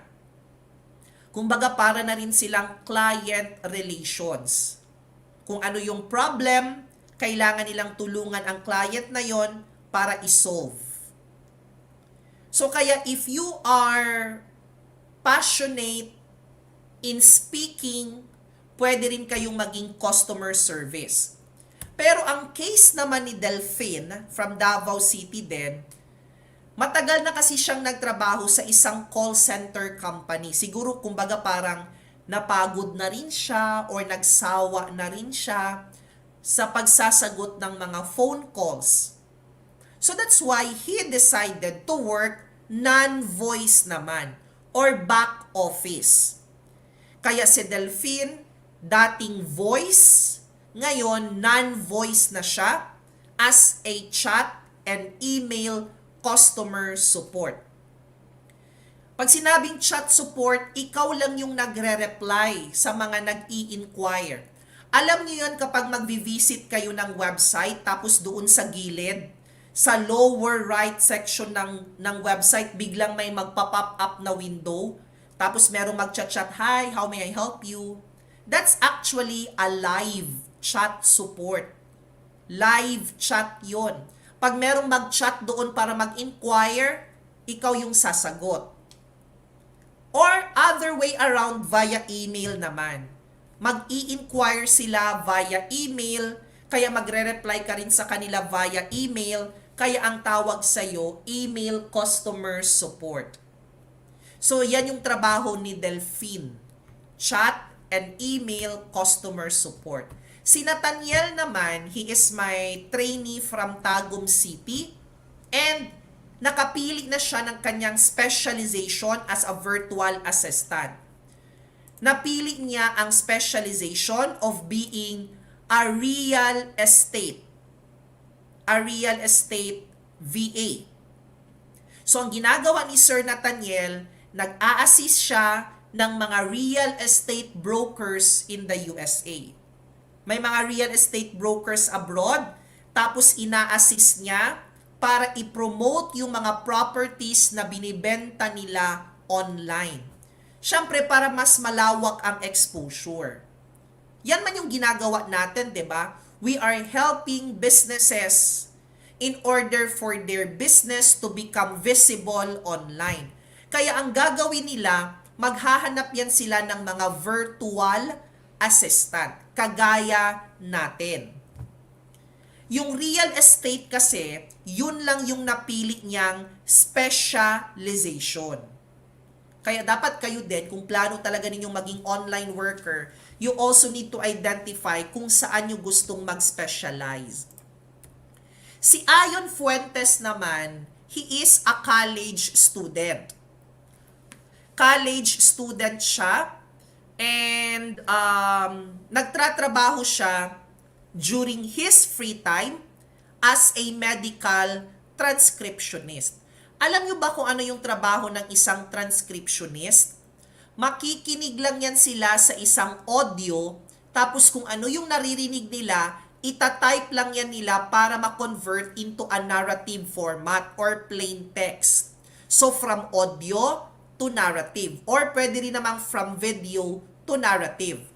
Kaya if you are good in listening, okay ang listening skills mo, okay din ang typing skills mo, then you can also be a transcriber or a transcriptionist. Okay? Magandang trabaho to kasi magta-type ka lang kung ano yung naririnig mo sa isang audio or sa isang video. Pero si Ayon kasi, he is more on the medical side. Kaya advantage kapag graduate ka ng mga medical courses, kagaya ng nursing, kasi alam mo ang mga medical terms. Kagaya halimbawa, ang tawag natin high blood. Di ba that's the layman's term. Pero sa medical term, ang tawag natin dyan hypertension. But the layman's term is high blood. So yung mga ganyang klaseng term. Kaya medyo may advantage na you can work as a medical transcriptionist if you have a strong background pagdating sa medical field din naman. Who else? Si Florence. Florence is an e-commerce specialist naman. So isa siyang e-commerce specialist and nagmamanage lang siya ng tindahan ng client sa Amazon. So kumbaga ang iba pang tawag sa kanya, Amazon or product and store manager siya. Nagmamanage lang siya ng mga product sa Amazon store ng kanyang client. Si Casey from Panabo City, ito yung example ng tinatawag nating managerial position. So nagtratrabaho siya as an assistant HR manager. Kaya kayo din, kung meron kayong skills, no, knowledge and skills pagdating sa mga managerial job, like operations manager, finance officer, HR, supervisory, or team leader, ganon, pwede rin kayong mag-engage ng ganitong klaseng online job. Si Casey, assistant HR manager siya. While si Ana Shenes naman from Davao City, she is actually working as an HR manager talaga of a company that is based in the US. HR manager. So you imagine, no? Yung company nasa abroad but you are working here in the Philippines. Yan yung sinabi ko sa inyo kanina na hindi nyo na kailangang mag-abroad para kumita lang kayo ng dollars. because the opportunities nowadays can be seen by just using the internet into its full advantage. Si Madeline naman, siya ay isang online bookkeeper. She is based in Davao City. So, ano siya, tawag dyan yung nagtratrabaho siya as an online bookkeeper. So, meron siyang alam about bookkeeping, obviously. Kaya kung meron din kayong alam sa ganyan, like accounting or bookkeeping, pwedeng-pwede rin kayong maging isang online bookkeeper. Si KP naman, graphic designer and photo editor siya. Kasi marunong siyang gumamit ng Adobe Photoshop. Kaya kung sino man ang nakikinig ngayon at meron kayong knowledge and skills in using Adobe Photoshop, you can also be a graphic designer and a photo editor. Alam nyo ba na si KP, bago yan siya nagkaroon ng online job, nagtrabaho muna yan siya as a crew sa isang fast food chain. Crew siya ng isang fast food chain. Tapos hanggang dumating yung time na nakahanap siya ng trabaho sa isang private company. Tapos doon niya kami nakilala, kaya nag-training siya sa amin. And then after niyang natapos ang training sa KOM, nakahanap siya ng client at naging isang graphic designer and photo editor siya. Pero, ang kagandahan sa aking mga trainees, talagang nai-influensyahan ko sila na mag-level up from being a digital worker into being a digital entrepreneur. Just like KP, na dati lang siyang graphic designer and photo editor, pero ngayon, meron na siyang sariling digital marketing agency. And KP is now a digital marketer for small businesses. Parang kagaya na din siya namin. Masaya ako every time na meron akong nababalitaan na yung aming mga graduates nagle-level up. It's because yung success nila is also my success. Kaya palagi ko ngang sinishare yung kanilang story sa mga Filipinos para ma-inspire tayo sa kanilang journey in the digital world. Si Maverick naman, my student from Jensen, nagtratrabaho siya as a WordPress back-end team leader. Graduate kasi siya ng BSIT. Information Technology graduate talaga siya. Kaya meron siyang advantage pagdating sa programming or yung paggawa ng mga websites. So that's why after niyang nakagraduate noong 2018 sa college, nag-undergo kaagad siya ng training sa amin.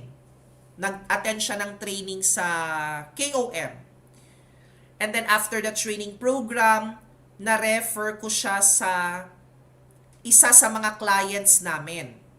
At nagkaroon nga siya ng trabaho as a WordPress back-end team leader. At alam niyo ba kung ano yung inspiring sa kanyang story as a virtual worker? Noong 2018, at the age of 21, naka-acquire siya ng sarili niyang sasakyan. So imagine that one, no? As young as 21 years old, nakapag-invest sa sarili niyang sasakyan. And I was inspired with that. Sabi ko pa nga sa kanya, naunahan mo pa ako na makabili ng sasakyan. So that's why nung nalaman kong nakabili siya, na-inspired talaga ako to the point na I really need to push that goal na mabili yung dream car ko. At dahil na-inspire ako sa kanya, talagang on the same year, 2018, nakuha ko na rin yung akin. So you see, as young as 21 years old, he is already driving his own car. Siguro hindi niya pa yan dream car, pero naka-invest na siya sa ganyang klaseng mga property. Kaya every time na pumupunta ako ng Jensen, they are always treat sila sa akin ba? Libre. Kasi nga dahil daw sa akin, kaya nagkaroon sila ng ganyang mga blessings, kaya they are sharing the blessings to me. Kaya kung pumupunta ako ng Jensen or kahit saang location, tapos tawag dyan yung may chance na makipagkita ako sa mga students ko, talagang ginagawa ko yun because gusto ko silang i-follow up. Kumusta na kayo? Ano na ang nangyari sa inyo? Kaya every time na nasa Jensen ako, hindi talaga pwedeng mawala ang chance na magkita kami. Si Carly from Cotabato City naman, galing mismo sa beloved hometown ko, the Cotabato City, siya ay nagtratrabaho bilang isang project manager and a recruitment specialist. Recruitment specialist, the recruitment is different from HR. Magkaiba yun ha. Akala kasi ng iba ang recruitment at saka ang HR pareho lang. Magkaiba yan sila ng department. They are under the administration pero magkaiba yan sila ng duties and responsibilities. Kasi yung recruitment, sila pa yung naghahanap. Ang HR kasi may nahanap na. Tapos kailangan lang nilang bantayan yun or i-guide yun. So si Carly, project manager and in charge of the recruitment. So nag-ano sila, it's more on looking for the workforce. I am also an advocate of persons with disabilities. Kasi naisip ko kasi dati, bakit pa natin sila ipapakommute, di ba? Pwede naman silang magstay at home na lang. Kaysa naman, lalabas pa sila ng bahay para lang magtrabaho, tapos madidiscriminate pa talaga sila, then why not give them the chance to stay at home and work from home? At isa sa mga nakita kong opportunity talaga na bagay sa kanila is yung online job nga. No, sa bahay lang sila magstay, magtrabaho lang sila sa bahay and earn their own money. Like for example, si Angelo. Angelo is a person with disability. Alam nyo ba na si Angelo ay deaf, bingi, and blind or bulag? Pero alam nyo ba kung ano ang trabaho ni Angelo ngayon? He is actually working as a content writer. Ma'am, paano yan siya paano siya nagsusulat? Bulag siya. That is because we are using the advanced tools na meron sa panahon natin ngayon para kahit bulag, kahit bingi, pwedeng-pwede na rin silang maging online professional.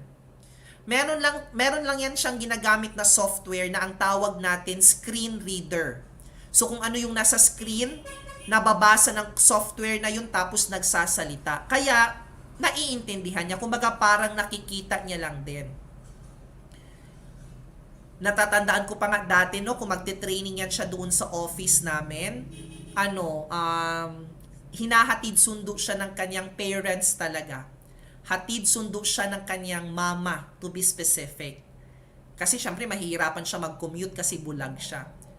Kaya I am very happy kasi even na person with disabilities si Angelo, naging successful siya online. Kaya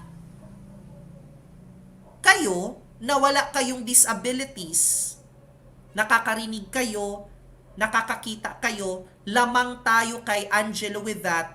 Kaya for sure, we can also be a successful virtual professional kagaya niya. Nakaya niya nga, tayo pa kaya. Kaya last, mga 2000, I believe mga 2018, ganun ata, si Angelo was featured sa TV Patrol, Southern Mindanao. No, na-feature siya sa Southern Mindanao bilang isang blind na content writer. The reason why kung bakit ko siya nirecommend, yung story niya kasi nirecommend ko sa ABS-CBN, TV Patrol dito sa Davao City or Southern Mindanao. Sabi ko kasi may kakilala akong reporter sa ABS-CBN Davao. I asked her, sabi ko sa kanya, pwede mo bang i-feature etong estudyante ko na bulag at saka bingi pero nagtratrabaho na as a content writer. So that's why they really feature the story of Angelo. Hindi lang para makapag-inspire ng mga Filipinos, primarily to inspire the blind community or yung mga bulag na hindi lang sila hanggang massage lang. Kasi kapag bulag, ang common talaga na trabaho nila is massage, 'di ba? Pero hindi lang pala sila hanggang doon lang. They can also excel by just using information and communications technology. Sa Bukidnon, nagkaroon din ako ng isang student before na may disabilities, si Lota, who happens na bingi din, pero this time, siya ay isang mute, hindi nagsasalita. So, paano yan? Paano siya i-interviewin ng isang client if the case of Lota, wala siyang capacity to speak? In every problem, there is a solution. I always believe on that. Lahat ng problema na meron tayo, magagawaan talaga natin yun ng solution. Ang problema lang na hindi natin magawaan ng solution is yung mga problema na wala tayong control. Kung hindi natin kayang kontrolin ang isang problema, huwag mo na yang problemahin para hindi ka ma-stress. Mag-focus ka lang sa mga problema na kaya mong kontrolin. Mag-focus ka muna sa mga problema na kaya mong bigyan ng solution. Kaya I will always believe on that in every problem, there is always a solution. May problema ka kasi malapit ka ng maputulan ng kuryente, then you can always look for a solution to that. Diba? Wala kayong makain ngayon, there's always a solution to that. Ganun lang yan. Kagaya kay Lota, sabi ko sa sarili ko, paano maniniwala ang mga clients na competent si Lota? Paano nila makakausap si Lota na hindi naman siya nagsasalita? So that's why what I did, gumawa kami ng tinatawag na video resume. Sabi ko, sige, gawa tayo ng video resume. Kasi hindi ka man nakakapagsalita, magpakilala ka through sign language, tapos lagyan lang natin ng subtitle sa baba. Tapos yun ang ipapakita natin sa mga clients. Kaya tinawag namin itong video resume. Kaya nga isa sa mga freelancer toolkit na kailangan nyo talagang i-prepare din,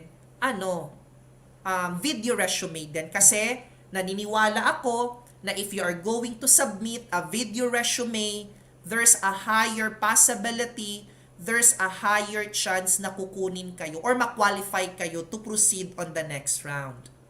At naging successful naman kami sa video resume ni Lota. So that's why for the past 7 years of doing business, for the past 7 years of conducting different training programs, we already identified 14 beneficiaries in all. We are sustainable because our service-oriented business is actually for everyone. 'Di ba? May tanong kanina, is online freelancing for everyone? Tapos sinagot ko yun ng yes. I am hoping na sana at this point in time, ang sagot nyo rin sana sa tanong na yon is also a yes. Because again, this time, we are all given an equal opportunity to work whoever and wherever you are. So, sino-sino ba yung top 14 beneficiaries? Kasi baka pasok kayo dito, no? Pasok kayo sa isa sa mga beneficiaries. Therefore, pwede rin kayong mag-undergo ng training programs namin para pag natapos ninyo ang training namin, pwede namin kayong tulungan para magkaroon kayo ng sarili ninyong clients in the future. So number 1 is we are an advocate of helping the students, particularly the senior high and the college students. We are also an advocate of helping the out-of-school youth. or yung mga hindi na nag-proceed ng kanilang pag-aaral because of financial problems. Or talagang ayaw na nilang ayaw na nilang mag-aral kasi gusto na nilang magtrabaho na lang. We are also an advocate of the LGBT community. No, LGBT. Gusto ko kasing bigyan ng decent job ang mga LGBT members in order for them to earn a decent compensation. Senior citizen. Yan. Gusto ko rin kasi nating bigyan ng bagong pag-asa ang ating mga parents, no, yung mga nasa 40s, 50s, or even 60s. Pwede natin sila bigyan ng bagong pag-asa para magkaroon sila ng tinatawag na digital career. Who else? Those in the rural communities, no? Those in the rural communities. Kaya nga I am an advocate of countryside development because I want to bring digital opportunities closer to as many Filipinos as possible, even yung mga nasa countryside or yung mga provinces nga. Number 6, mga newcomers in the online outsourcing industry. I believe dito kayo pasok. Kasi ang tawag sa inyo mga newbies, ang tawag sa inyo mga newcomers. Kaya pwede rin kayong pumasok sa ganitong klaseng industry. Newcomers in the online outsourcing. Or yung mga unemployed, yung mga walang trabaho, no, yung mga walang trabaho, pwede rin talaga kayong makahanap ng opportunities online. Or even those na may trabaho na.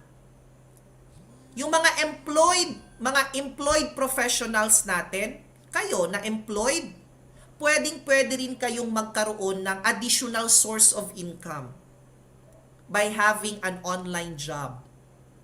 Yung mga business owners, mga entrepreneurs, makakatulong din sa kanila yung training programs namin para mas ma-build nila ang kanilang business online. Mga single parents like single mother, single father, pwede silang makabenefit sa ganitong klaseng opportunity. Mga housewife or mga house husband or generally, ang tawag natin sa kanila, mga homemakers.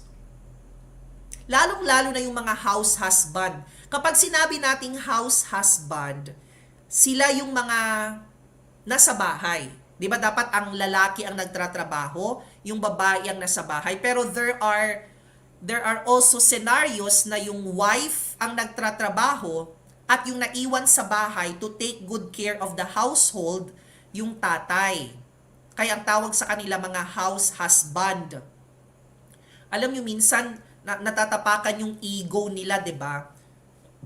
Kasi sila yung padre de pamilya, dapat sila yung nagtratrabaho, but because mas qualified at mas may opportunity si wife, so si wife na lang yung nagiging source of fund nila because of the job ng wife. Kaya natatapakan minsan yung ego nila. That's why gusto nating ibalik yun by helping them na magkaroon ng trabaho even at the comfort of their own home. Of course, yung mga OFW, the overseas Filipino workers, we are also going to help them para pag nag-end ang kanilang contract, pwede na silang hindi magpa-renew, dito na lang sila sa Pilipinas at pwede na rin silang maging online professional. Marami na rin akong na-train na mga OFWs kasi nga since this is online training, kahit saan ka pa located, pwede kang mag-join sa aming mga training programs. Kaya kung interested yung mga nakikinig sa akin ngayon na maging isang online worker at mag-undergo ng training sa amin, all you need to do is just to send us a private message. Pwedeng sa Facebook page namin, yung Knights of Online Marketers, or pwede rin namang sa personal FB ko. Hanapin nyo lang ang Piper Rambuanga. Number 12, yung persons with disabilities.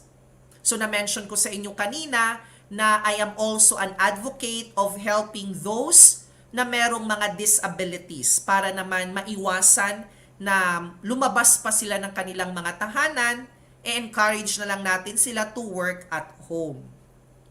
Alam niyo yung mga persons deprived with liberty or yung mga PDL?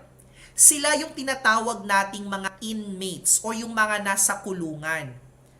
Kasi ayaw nilang tawagin na inmates sila eh. That's not anymore the right term na nagagamitin natin every time that we are describing people na nasa kulungan.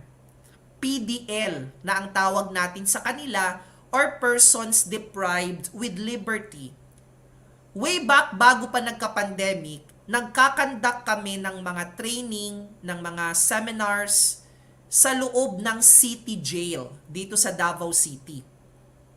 Alam nyo kasi, hindi lahat ng nakakulong talagang mga kriminal. Kasi yung ibang nakakulong sa city jail, usually ang case nila related sa estafa, large-scale estafa, or drugs, no? Drug-related na mga kaso. At yung iba sa kanila, karamihan sa kanila, mga professionals or mga merong mga executive role. Meron nga akong dating naging trainee sa loob ng kulungan na branch manager ng isang cooperative. In fact, meron nga nakakulong dati no, na because of drugs, kaya din siya nakakulong. Alam niyo kung anong trabaho niya? Lawyer. Kaya nga, nung nalaman kong lawyer siya, di ba parang ano yun, ironic? Kasi di ba ang trabaho ng lawyer, tinutulungan niya yung mga may kaso para hindi makulong, di ba? Tapos siya yung nakakulong ngayon. So, hindi niya natulungan yung kanyang sarili. Kung baga yung parang kagaya sa mga karpintero. Di ba kung sino pa sana yung karpintero, siya pa yung pangit ang bahay, di ba? Yung minsan sabi natin, ano ba yan? Karpintero pa naman sana siya, pero yung sarili niyang bahay, hindi niya maayos-ayos. Yung mga irony ba? Kung sino pa yung nurse, siya pa talaga yung, yung palaging nagkakasakit, 'di ba? Siya na nga sana yung nag-aalaga ng may sakit, pero siya pa yung nagkasakit, kaya paano niya alagaan yung sarili niya? Yung mga irony na tinatawag natin. So that's why may mga lawyers na nakakulong. At para mabigyan namin sila ng opportunity to work online, yun nga, nagte-train kami ng mga PDL or persons deprived with liberty. And yung IDP naman, or yung tinatawag nating internally displaced persons, or mas tinatawag natin dati na bakwit, no? Mas tinatawag natin sila dati na bakwit, or yung mga victims ng Marawi siege, yung giyera sa Marawi. Alam nyo kasi way back 2018, pinadala kasi ako sa Marawi. Tinanong ako ng isang NGO. Sabi pa sa akin ng isang NGO, Piper, okay lang ba sa'yo kung mag-train ka sa Marawi? Sabi niya. Syempre, opportunity na yun sa akin, kaya I said yes to the offer. Kaya pinadala ako sa Marawi. January ata nag-end yung giyera. Pagka April, nag-training ako doon for 1 week. I stayed in Marawi for 1 week. Ganun katagal. Para lang mag-training sa kanila. Kaya for the past years of doing training programs or talent development, eto yung mga naging beneficiaries namin. Kaya kung pasok kayo sa mga beneficiaries na yan, pwedeng-pwede rin kayong magsimula ng inyong sariling digital enterprise. Kaya eto yung aking final presentation before we are going to end our webinar this afternoon. How to start your homegrown outsourcing operations. Kasi nga, wag lang dapat kayong manatili as a digital worker. You need to evolve as a digital entrepreneur. Hindi lang dapat kayong manatili as an online freelancer. You need to build also your team someday. Because that's the essence kapag sinabi nating digital entrepreneurship. Pero syempre, bago ka maging successful sa journey mo, being a digital entrepreneur, kailangan mo munang pagdaanan kung paano maging isang digital worker. Kaya the moment na naging isang digital worker ka na, you develop your knowledge and skills competencies para maging isang digital entrepreneur ka. Like for example, yung story in the municipality of Kapatagan in Lanao del Norte. Mga ano ito, malayo ito sa Davao City. Nag-commute ako dati ng mga nasa 14 to 15 hours, ganun ka. Sobra sa kalahating araw yung travel time going to the municipality of Kapatagan. Ganito kasi yung nangyari. Naging speaker kasi ako sa isang event lang ng Lanao del Norte. I was invited to speak. Tapos ang mga participants kasi nun, mga local executives or yung mga government officials like councilors, ganun good, mga mayors, ganun. It's a gathering of local executives para maging aware yung mga local executives na yun na merong opportunity na pwede nilang dalhin sa kanilang mga localities. At isa sa mga participants na nag-join is the mayor of the municipality of Kapatagan. Kaya doon niya ako nakilala when I shared to them my story when I started my career online. Tapos nagustuhan naman nila yung aking presentation, kaya nag-decide ang munisipyo na papuntahin ako ng Kapatagan para mag-conduct doon ng training sa kanilang municipality. At ang sabi sa akin, they are going to identify 21 scholars. Kasi ang magbabayad sa akin ang government. Yung mga estudyante ko walang babayaran. Kaya they are called scholars for this particular training. Tapos, 21 sila lahat. Ang kanilang demographic profile, mga ano ito sila? Mga sons and daughters of farmers. Mga anak ng magsasaka. Pero techie. Ibig sabihin, kayang gumamit ng computer at marunong mag-explore sa internet. Nag-training naman talaga kami ng 7 days. After the 7th day, pina-interview ko na sila sa aming clients para ma-identify namin kung sino yung pwedeng ma-qualify na maging isang online worker. So that's why buti na lang na may client ako nung pina-interview ko yung 21, hindi naman sila lahat nakapasa. So it's not 100%. Only 16 of them passed the interview at 16 sa kanila ang nagsimula na magtrabaho online. Ano ang nangyari sa 5? Sabihin na lang natin na dahil newbie nga sila, baguhan sa industry, hindi sila ganon ka-proficient sa pagsasalita ng English. They are not proficient in speaking in English. Kaya doon sila medyo nag-alanganin ba na kunin sila ng client. Alam niyo yung talaga, hindi sila sanay na magsalita, kaya hindi nila alam kung paano i-express yung sarili nila. Hindi naman importante yung accent. Ang importante lang, dapat kaya mong mag-express in English. At alam nyo, out of the 16 who passed, yung 5 sa kanila, ngayon, meron ng sariling homegrown BPO company. As far as I know, 5 of them are now digital entrepreneurs. They already have their own digital enterprise in the municipality of Kapatagan. And because of that, alam nyo ba kung ano yung naging branding namin sa kanila? Tinawag na namin silang a farmer by day and a BPO manager by night. O diba? Ang ganda ng kanilang branding. Kasi they are still doing farming. Kasi nga palay ang kanilang major product doon sa kanilang munisipyo. Pero despite the fact that they are more on agriculture, ICT still flourished on their municipality. Kaya napakalaki ng support ng municipal government sa kanila. Dati, walang PLDT na fiber optic sa kanilang munisipyo. But dahil dumadami ang mga online workers, mismo ang municipal government ang nag-request sa PLDT na magpalagay doon ng connection. Maliban sa Kapatagan, pinadala din ako sa Marawi City, yung nakwento ko na nga sa inyo kanina, wherein nag-target kami ng mga IDP or yung tinatawag nating internally displaced persons. Marawi City is located in Lanao del Sur. Pinadala ako doon ng isang NGO. The reason why kung bakit ako na-discover ng NGO, kasi in-invite ako ng isang organization para maging speaker nila.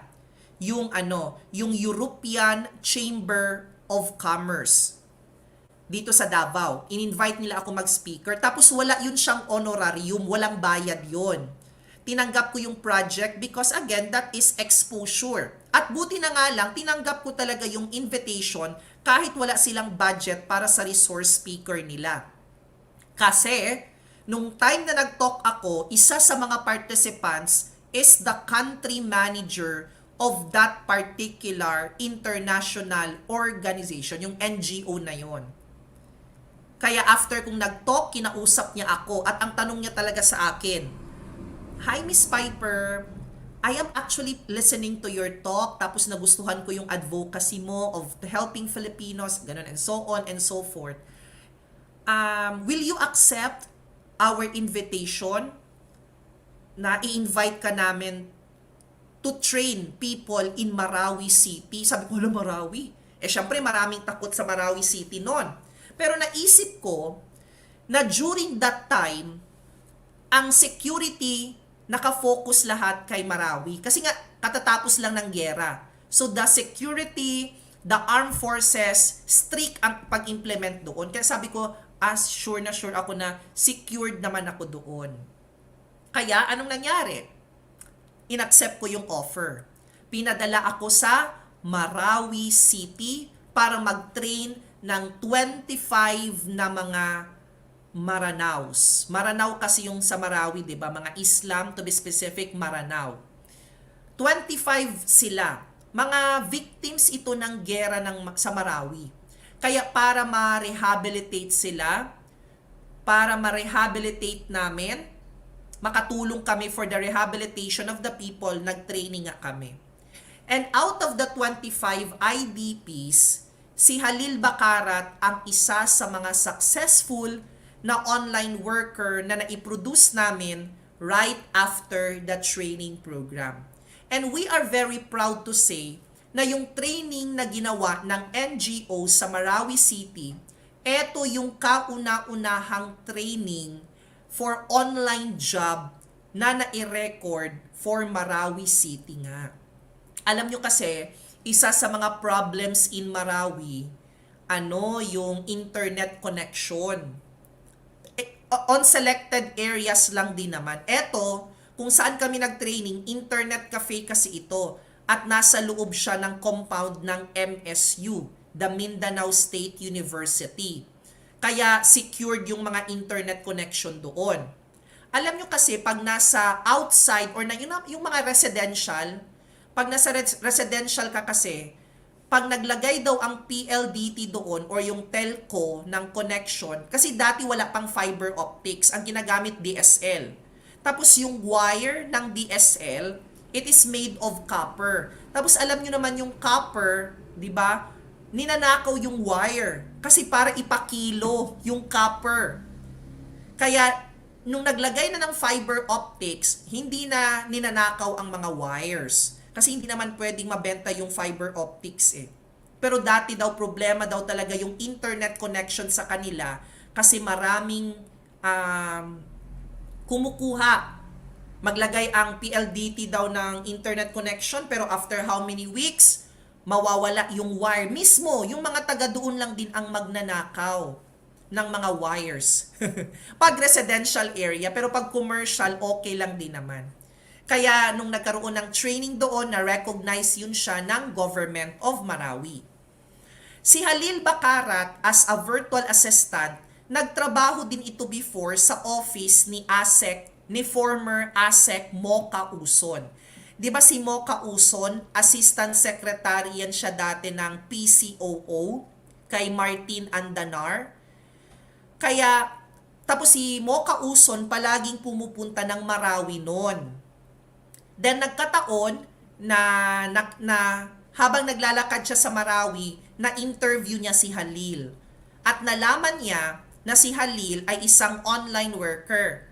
Kaya in-invite ni Mocha Uson si Halil to work in Manila sa office ni ASEC, ni former ASEC Mocha. Pero nung nag-resign na si Mocha Uson at hindi na siya nag-a-assume ng office sa PCOO, kaya bumalik na rin ng Marawi si Halil.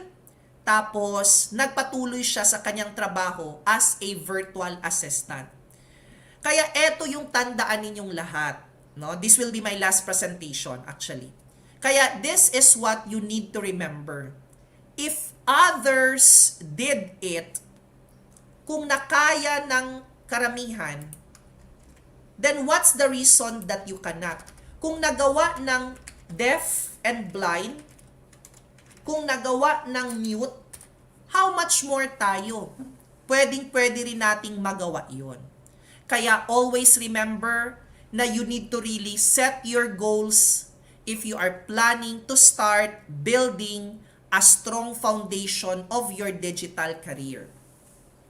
So, if others did it, then what's the reason you cannot? So that's actually my last presentation. Thank you very much for listening and of course for participating sa ating webinar ngayong hapon na ito. The CSF form, the Client Satisfaction Feedback Form sa Facebook group na i-post na po through the comment section. Tapos sa mga nanonood naman ng YouTube live streaming, na ilagay ko na rin po sa live chat section yung link ng CSF. Kasi in order for you to get your certificate, kailangan dalawa ang form na i-fill up ninyo. The first is the attendance and the second one is the CSF na nasa chat section at comment section na ng ating live streaming. Kung meron kayong mga tanong, you can always ask the question by commenting or by chatting it sa mga stream natin.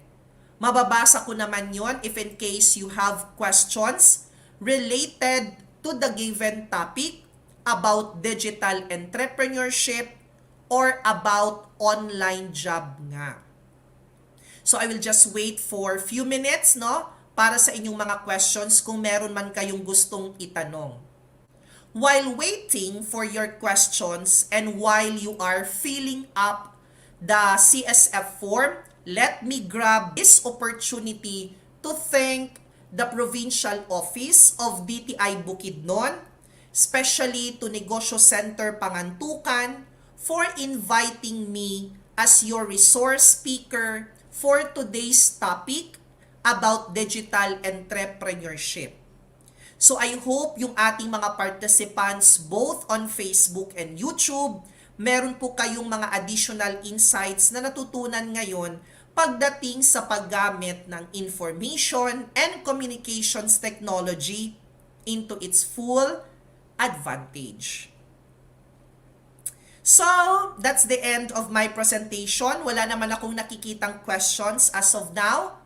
Kung meron man kayong itatanong sa akin after this webinar, you can always send your questions to the Facebook page of Knights of Online Marketers, or you can send me a private message at Piper Rambuanga na Facebook account. So don't forget to like our official Facebook page and do not forget to subscribe to our YouTube channel and hope to see you again soon with our other webinars. So goodbye everyone. Take good care of yourselves. Keep safe always and God bless you all. See you on the next live streaming natin. Goodbye everyone!